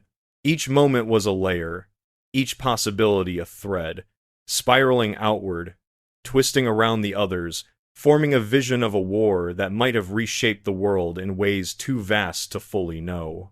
What would Europe have looked like if Germany had faced both Allies and Soviets from the beginning, forced to split its strength between East and West? Would its empire have collapsed sooner, or would desperation have driven it to inventions more terrible, to betrayals more swift? What would the Soviet Union have become if it had fought both fascism and democracy at once, its army stretched, its people exhausted, yet its leaders unyielding? Would it have conquered more, or collapsed under the weight of its ambitions? And what of Britain and France, standing isolated between two enemies? Would their endurance have broken earlier, or would desperation have steeled them into alliances that held longer than history remembers? We cannot answer these questions with certainty, for history is not an equation with only one solution. It is a tapestry, and when one thread is pulled, the entire design changes. What we know is that in this imagined war of three, trust collapses faster, betrayal deepens further, and devastation spreads wider. The war might have burned longer, dragging into decades, or ended sooner in atomic fire. It might have left Europe divided into zones of rubble, or reshaped Asia under new empires. It might have sparked independence sooner, as colonies saw weakness in their masters, or it might have delayed freedom, as empires clung harder to their possessions. The possibilities branch outward, layer upon layer, a spiral with no end. And yet, amid all the speculation, one truth lingers. War, whether of two or of three, always falls most heavily upon the ordinary. The mother in the shelter, the child in the classroom, the worker in the factory, the soldier at the front. These are the lives shaped most profoundly. Their stories etched into the silence after bombs, their voices carried in lullabies, sung against the roar of machines. The leaders may draw maps and sign treaties, but it is the people who live in the ruins, who plant gardens in bombed-out courtyards, who whisper prayers beneath falling fire. The imagery that closes our journey is not one of victory or defeat, but of a night slowly giving way to dawn. The sirens fade, the bombers pass, and in London shelters families emerge into the pale light of morning. Smoke lingers above the rooftops, rubble lies in the streets, but the sky is quiet for now. A child looks up, clutching the hand of a parent, and asks the same question that echoes through history and imagination alike. Will the world be safer tomorrow? We began with that question, and we return to it now. What if the war had been fought not between two, but among three? What if trust had collapsed completely? What if betrayal had been inevitable? What if every city had burned not once but thrice? Would the dawn have come sooner, or would the night have lasted longer? Would the world we know today be brighter, or darker, or simply different in ways we cannot imagine? As you close your eyes, let the images drift past the smoke above factories, the waves crashing against convoys, the bells ringing over ruins, the blossoms falling into fire. Let them spiral outward, fading into silence, as the question itself becomes softer, gentler, a whisper carried by the wind. History as it was cannot be changed, But history as it might have been remains always before us, a dream to be explored, a story to be told. And so we end where we began, with a night sky filled with engines, a city waiting in darkness, and a single question echoing in the silence. What if the Second World War had been a three-way war?